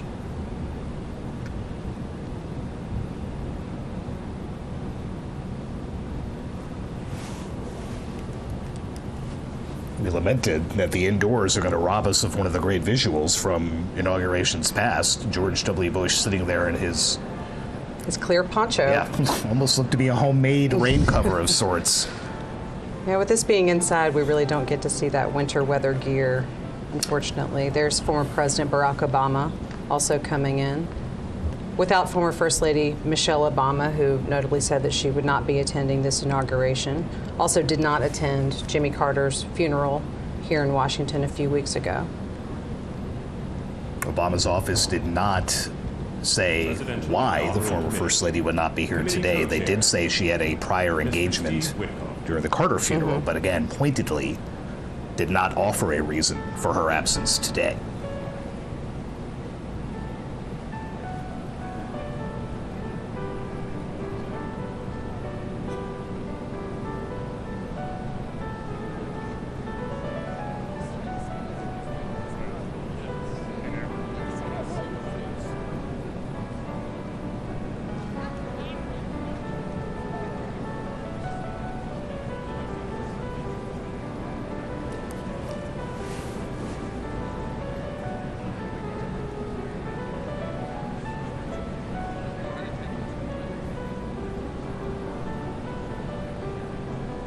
We're still taking a look inside the Capitol Rotunda there on the left-hand side, but on the right, that is again the Capital One Arena, where Donald Trump, after he is inaugurated, will be making his way in what would be the inaugural parade, is now subbed in for an indoor event there at Capital One Arena here in Washington.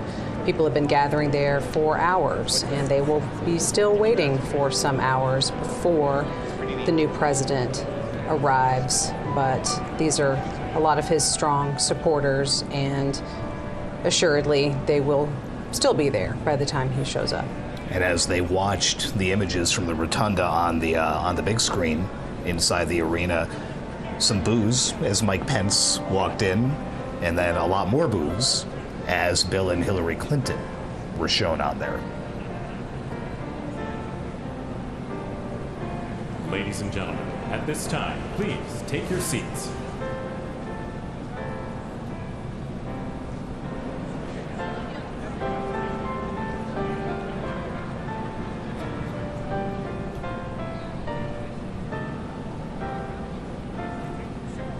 Folks in the Capital One Arena are able to watch all of the ceremonies and events from the Capitol Rotunda on the Jumbotron screen there in the middle of the arena.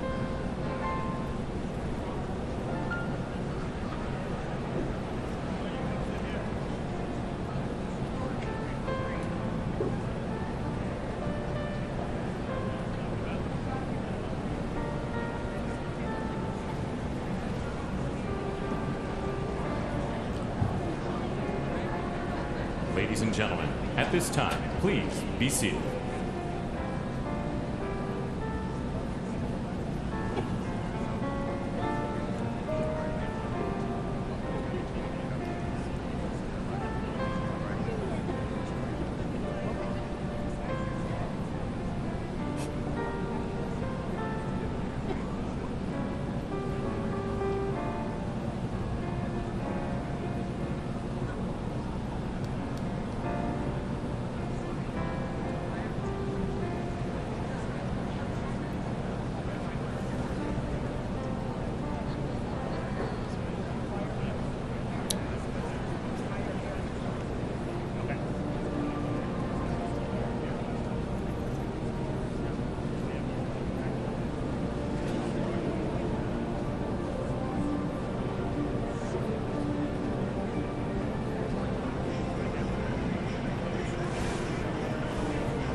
Here we see Supreme Court justices making their way into the Capitol Rotunda. Clearly, two of them will play a direct part of the proceedings here, of the official swearing in. Chief Justice John Roberts will be the one to administer the oath to the president, as is tradition. And then Associate Justice Brett Kavanaugh will administer the oath to incoming Vice President-elect J.D. Vance.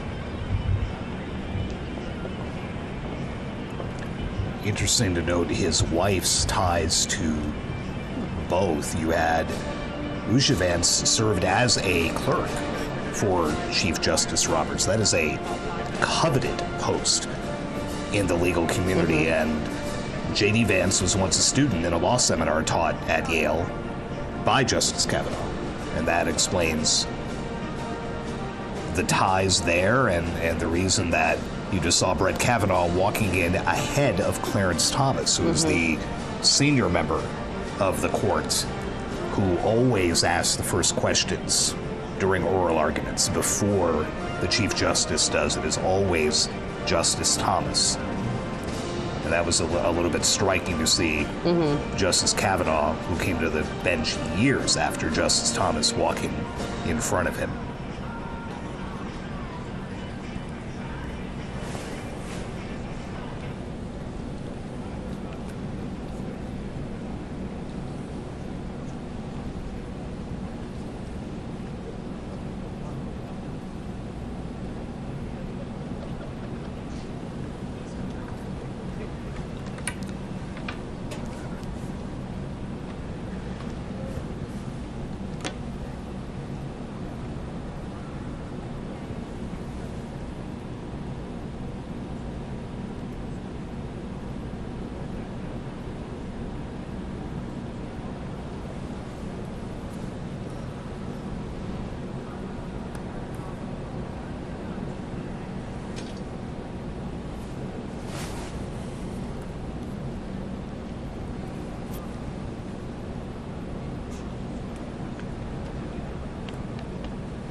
Here you see members of Donald Trump's family making their way into the rotunda.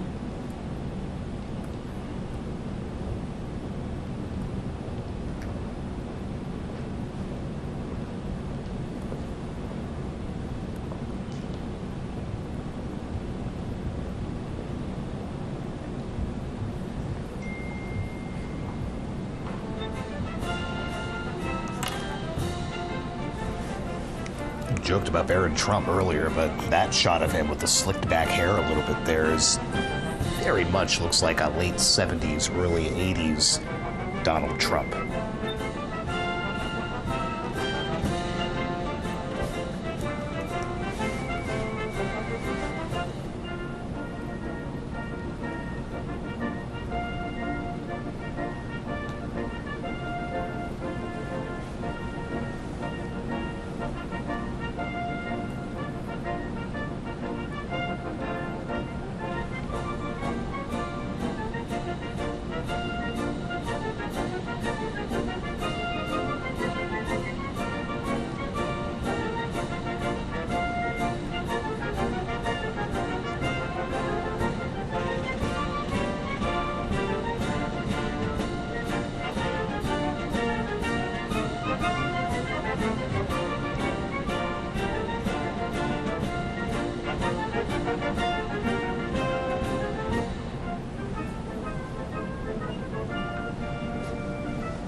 and gentlemen, former Vice Presidents, the Honorable Dan Quayle, accompanied by Mrs. Marilyn Quayle, and the Honorable Michael Pence.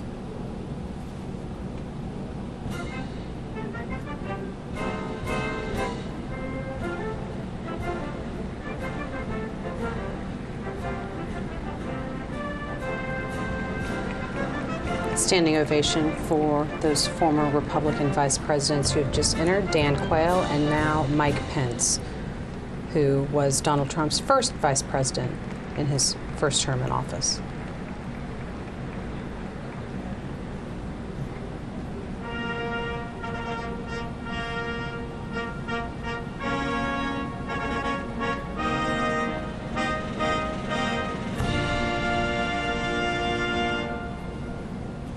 Ladies and gentlemen, the 42nd President of the United States, the Honorable William J. Clinton, accompanied by the Honorable Hillary Rodham Clinton.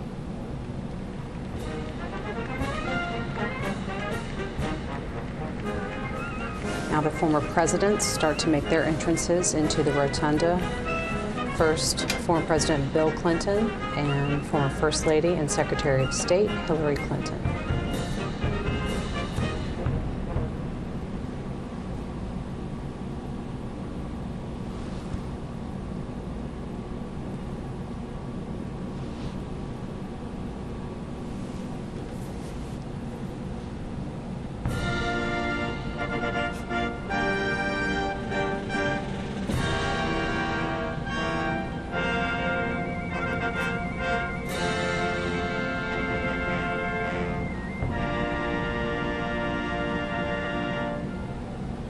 Ladies and gentlemen, the 43rd President of the United States, the Honorable George W. Bush, accompanied by Mrs. Laura Bush.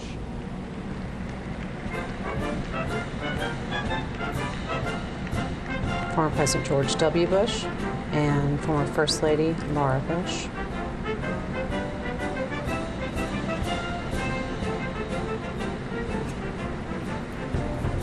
George W. Bush always looks like he has fun at these events, winking and nodding at people and smiling, again, just simply tapping Barack Obama on the stomach on his way into the National Cathedral for the Carter funeral.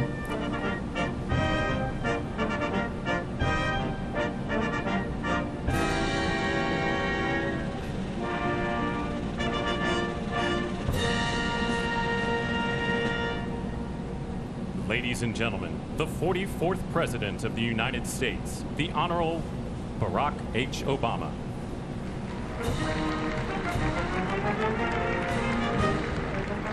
Former President Barack Obama, clearly the most recent president to precede either a Biden or Trump administration, because clearly now we will have the second of the Trump administrations.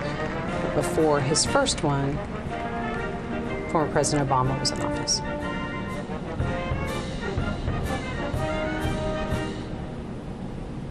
I can't believe we haven't mentioned Grover Cleveland yet. How is that?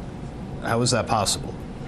Let me just get that part out of the way. Donald Trump will be the first president to serve non-consecutive terms since Grover Cleveland, late in the 19th century. There you go. Sorry, that was I couldn't let that go. That had to be mentioned States, here at some point. The Honorable John G. Roberts Jr. and the Associate Justices of the Supreme Court of the United States. The Supreme Court justices officially coming into the rotunda. As we noted earlier, John Roberts, the Chief Justice, will administer the presidential oath, and he was immediately followed by Associate Justice Brett Kavanaugh, who will be swearing in J.D. Vance as Vice President. And you note at the end of that line, retired Justice David Breyer, right, joining some of his former colleagues. Of course, Ketanji Brown Jackson and Amy Coney Barrett on the end, the two newest justices.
We see Second Gentleman Doug Emhoff, and next to him, First Lady Jill Biden, about to make their Tiffany entrance Trump into the rotunda. and Barron Trump. But first, Donald Trump's children.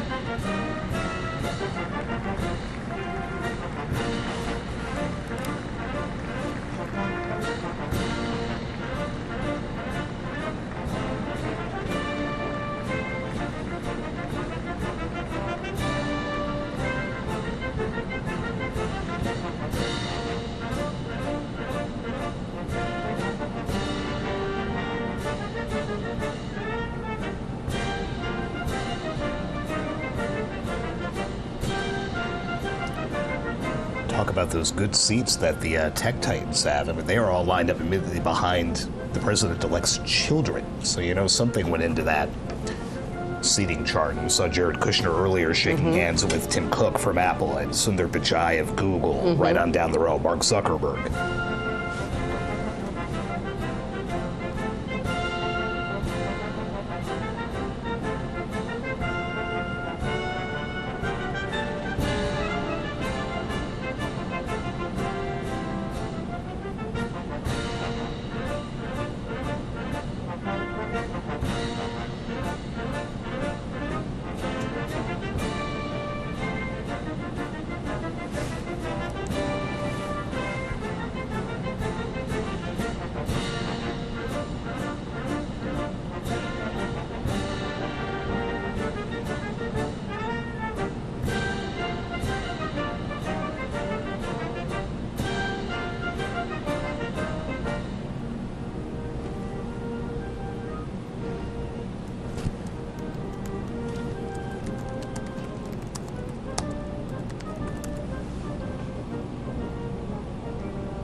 Ladies and gentlemen, escorting Dr. Biden and Mr. Emhoff, the Republican staff director of the Joint Congressional Committee on Inaugural Ceremonies, Ms. Emily Leviner, the Senate Secretary for the Minority, the Honorable Gary Myrick, the House of Representatives Chief Administrative Officer, the Honorable Catherine Spindor, and Mr. Bruce Fisher.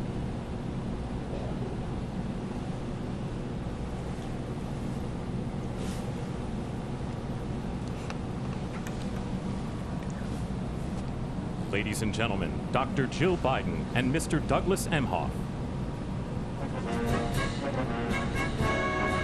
Now, First Lady Jill Biden and Second Gentleman Doug Emhoff officially making their entrance into the rotunda.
Sagar, I was just looking ahead to the schedule of what we're going to see in terms of this swearing-in ceremony, and there is several moments of participation from Amy Klobuchar, a Democratic senator from Minnesota, and someone was asking me, why is she part of this inauguration?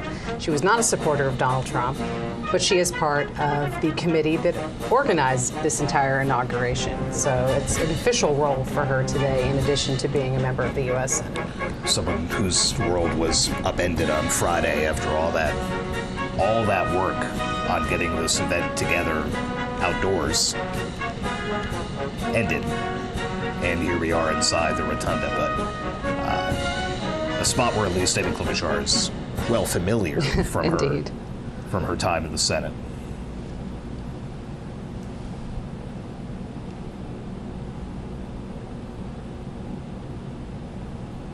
Very interesting mix of Republican and Democrat lawmakers standing together. You have Michael McCall, the Republican from Texas, Debbie Wasserman Schultz, a Democrat from Florida, standing shoulder to shoulder, and another sign of just how tight it is in the rotunda.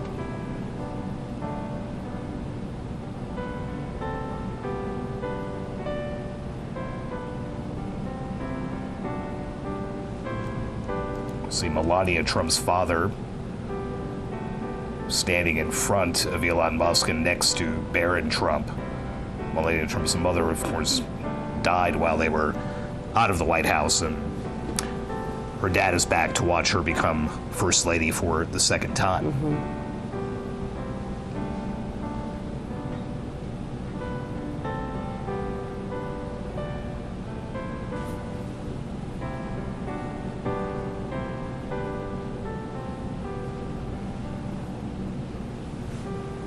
According to the schedule that they had put out, and things in Washington rarely, if ever, happen on schedule, except things like the inauguration, should be seeing J.D. Vance take his oath as vice president in about 10 minutes from now. As Brett Kavanaugh awaits actually administering that oath.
See the spouses, Lucia Vance, and then Melania Trump. about to be escorted into the rotunda.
Ladies and gentlemen, performing O America, please welcome the Armed Forces Chorus and America's tenor, Christopher D. Macchio.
the Honorable Jackie Barber, the Clerk of the House of Representatives, the Honorable Kevin F. McCumber, Mr. John Bessler, Mrs. Kelly Johnson, Mrs. Iris Weinshaw Schumer, and Mrs. Jennifer Scalise.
Ladies and gentlemen, escorting the President of the United States and the Vice President of the United States, ranking member of the Joint Congressional Committee on Inaugural Ceremonies, the Honorable Deb Fischer, House Democratic Leader, the Honorable Hakeem Jeffries, and Senate Majority Secretary, the Honorable Robert Duncan.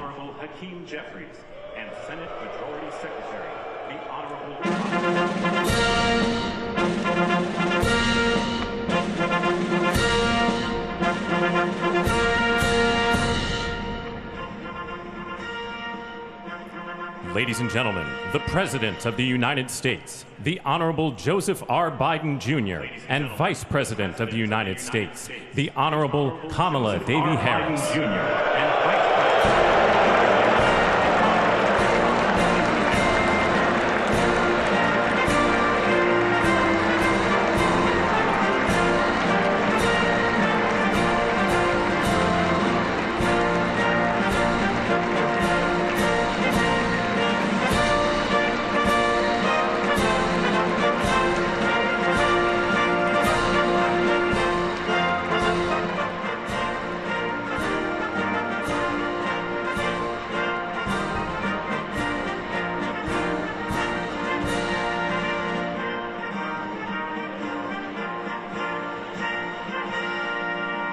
Ladies and gentlemen, escorting the Vice President-elect, the Executive Director for the Joint Congressional Committee on Inaugural Ceremonies, Mr. Michael Wagner, Senate Deputy Sergeant-at-Arms and Doorkeeper, Jason Bell, and House Deputy Sergeant-at-Arms, Mr. Sean Keating.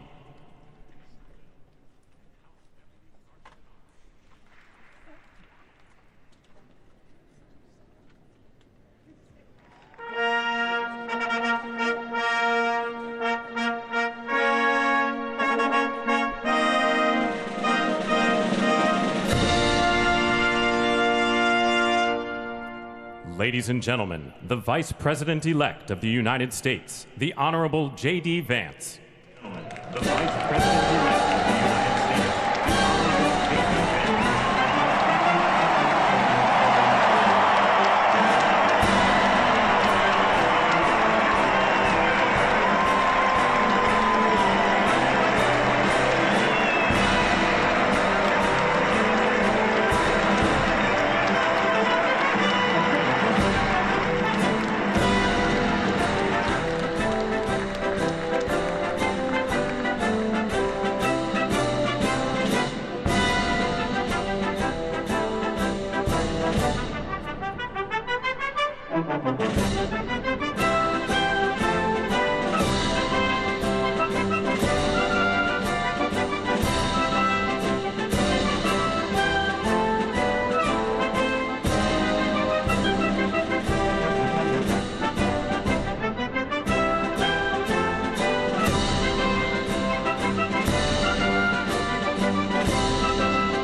Ladies and gentlemen, escorting the President-elect, the Staff Director for the Joint Congressional Committee on Inaugural Ceremonies, Elizabeth Farah, House Sergeant-at-Arms, the Honorable William P. McFarland, Senate Sergeant-at-Arms and Doorkeeper, the Honorable Jennifer A. Hemingway, Senate Majority Leader, the Honorable John Thune, and the Joint Congressional Committee on Inaugural Ceremonies, House Democratic Leader, the Honorable Hakeem Jeffries, House Majority Leader, the Honorable Steve Scalise, Speaker of the House of Representatives, the Honorable Mike Johnson, Senate Democratic Leader, the Honorable Charles E. Schumer, Ranking Member of the Joint Congressional Committee on Inaugural Ceremonies, the Honorable Deb Fischer, and Chairwoman of the Joint Congressional Committee on Inaugural Ceremonies, the Honorable Amy Klobuchar.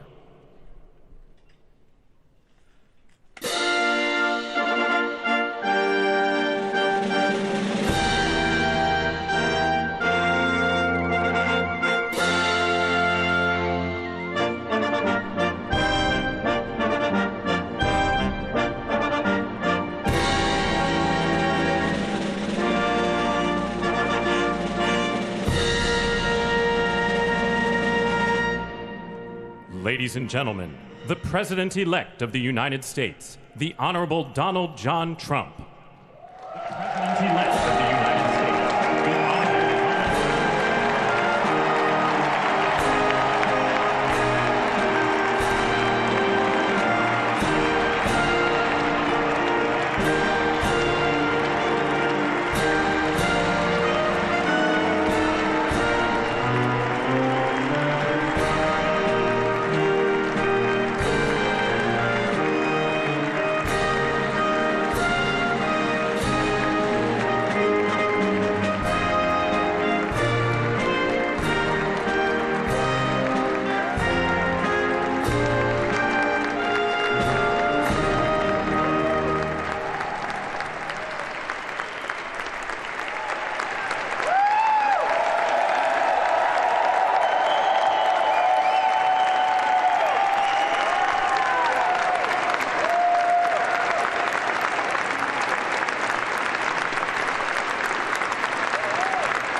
Ladies and gentlemen, please be seated.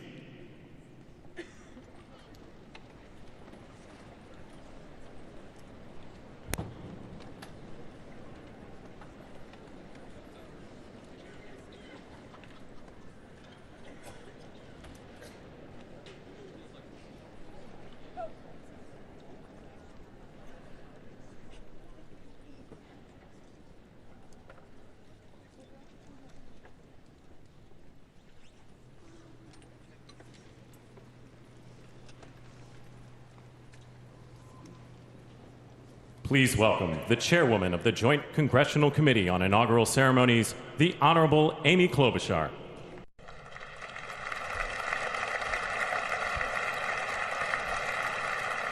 Good morning, everyone.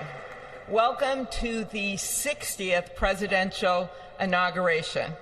Today, President-elect Trump and Vice President-elect Vance will take their oaths of office, and we will witness the peaceful transfer of power at the heart of our democracy.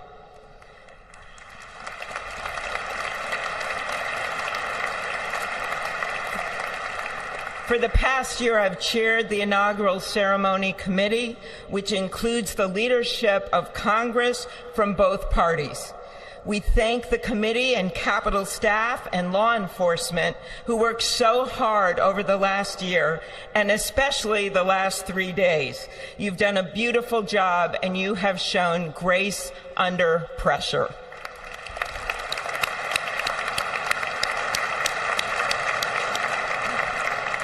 Our theme this year is our enduring democracy. The presence of so many presidents and vice presidents here today is truly a testament to that endurance. We welcome President Biden and Dr. Biden. We welcome Vice President Harris and Doug Emhoff, President Obama, President Clinton and Secretary Clinton, President Bush and Laura Bush, Vice President Pence, Vice President Quayle and Marilyn Quayle. The Justices of the United States Supreme Court are with us, all 9 of them I counted, and of course the Trump and Vance families. This ceremony marks what will soon be 250 years of our democracy. It is the moment when leaders, elevated by the will of the people, promise to be faithful to our Constitution, to cherish and defend it.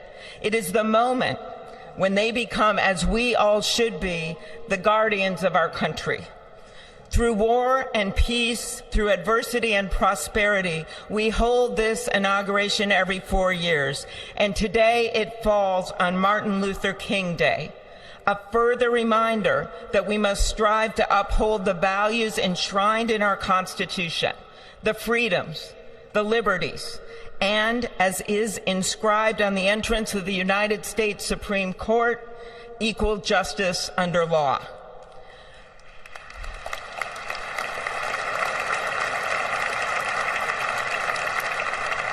But what makes this moment more than a passing ceremony is all who are watching it across the country, the people of this nation, the ordinary people doing extraordinary things.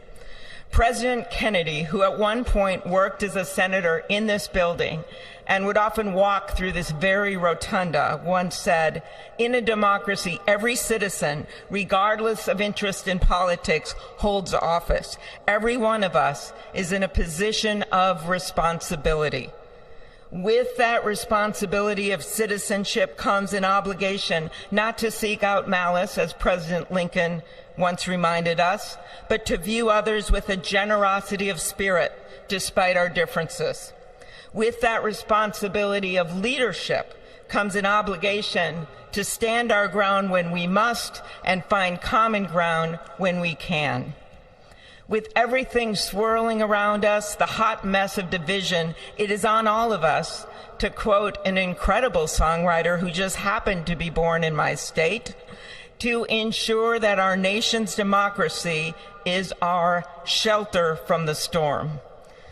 There's a reason this ceremony takes place at the Capitol. In other countries, it might be in a presidential palace or a gilded executive office building. Here it is traditionally held at the Capitol, the People's House. It is a fitting reminder of the system of checks and balances that is the very foundation of our government, 3 equal branches of government. That is how, for nearly 250 years, our great American experiment, grounded in the rule of law, has endured. So, as we inaugurate a new president and vice president, let us remember that the power of those in this room comes from the people. The construction workers who build our country, the teachers and healthcare workers who nurture us, the troops defending our freedoms, and yes, the firefighters in Los Angeles putting themselves on the line for us.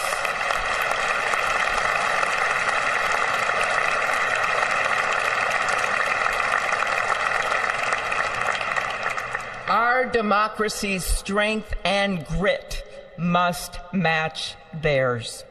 May God bless our nation. Thank you.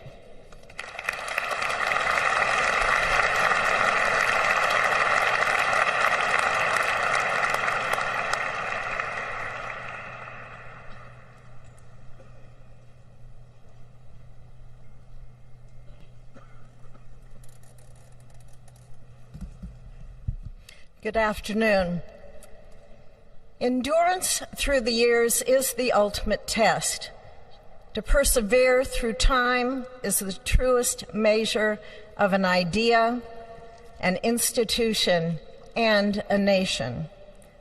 Our founders wrote the Constitution so that America could withstand all the twists and turns of time. They wrote it to guide us and to preserve forever our right of life, liberty, and the pursuit of happiness. But as much as the truths and principles enshrined in our Constitution remain the same, our democracy promises the American people the power to change, to chart their own destiny. That's the beauty. That is the importance of democracy. It allows the endurance, the permanence of a nation through change. It allows nations like our United States both to avoid the obstacles and to seize the opportunities God has placed before us, all while staying true to our founding principles. Today is our country's 60th inauguration ceremony. Like all the others before it, it is a celebration of our right to set our uniquely American course. The past several years have been trying at times for many, many Americans, and also for the nations of the free world that we humbly strive to lead. In November, Americans chose again to steer this nation towards greatness, the secure, safe, and prosperous future that our founders envisioned for all of us. And today, we celebrate not only their decision to do so, but also the simple right and wisdom of a free people to make their own choice so that their nation might endure. And now, allow me to welcome Archbishop Timothy Dolan and Reverend Franklin Graham, who will deliver our invocation. Please rise.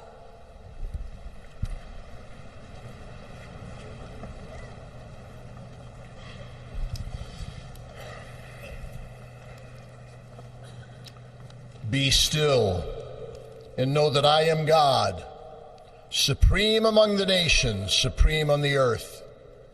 Let us pray. Remembering General George Washington on his knees at Valley Forge, recalling Abraham Lincoln at his second inaugural, with malice toward none, with charity for all, with firmness in the right as God gives us to see the right. Remembering General George Patton's instructions to his soldiers as they began the Battle of the Bulge 8 decades ago. Pray. Pray when fighting. Pray alone. Pray with others. Pray by night. Pray by day. Observing the birthday of the Reverend Martin Luther King, who warned, without God, our efforts turn to ashes. We, blessed citizens of this one nation under God, humbled by our claim that in God we trust, gather indeed this Inauguration Day to pray for our President Donald J. Trump, his family, his advisors, his cabinet, his aspirations, his vice president, for the Lord's blessings upon Joseph Biden, for our men and women in uniform, for each other whose hopes are stoked this new year, this Inauguration Day. We cannot err in relying upon that prayer from the Bible, upon which our president will soon place his hand in oath, as we make our own the supplications of King Solomon for wisdom as he began his governance.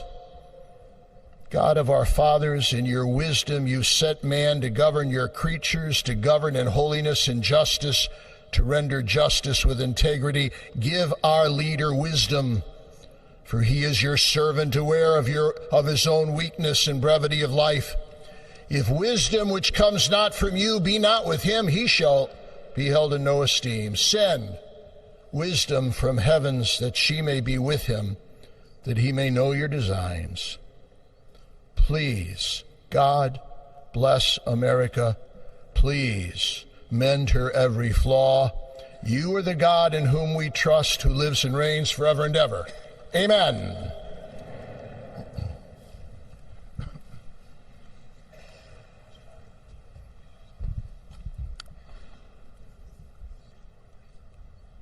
Mr. President, the last 4 years, there are times I'm sure you thought it was pretty dark. But look what God has done. We praise him and give him glory.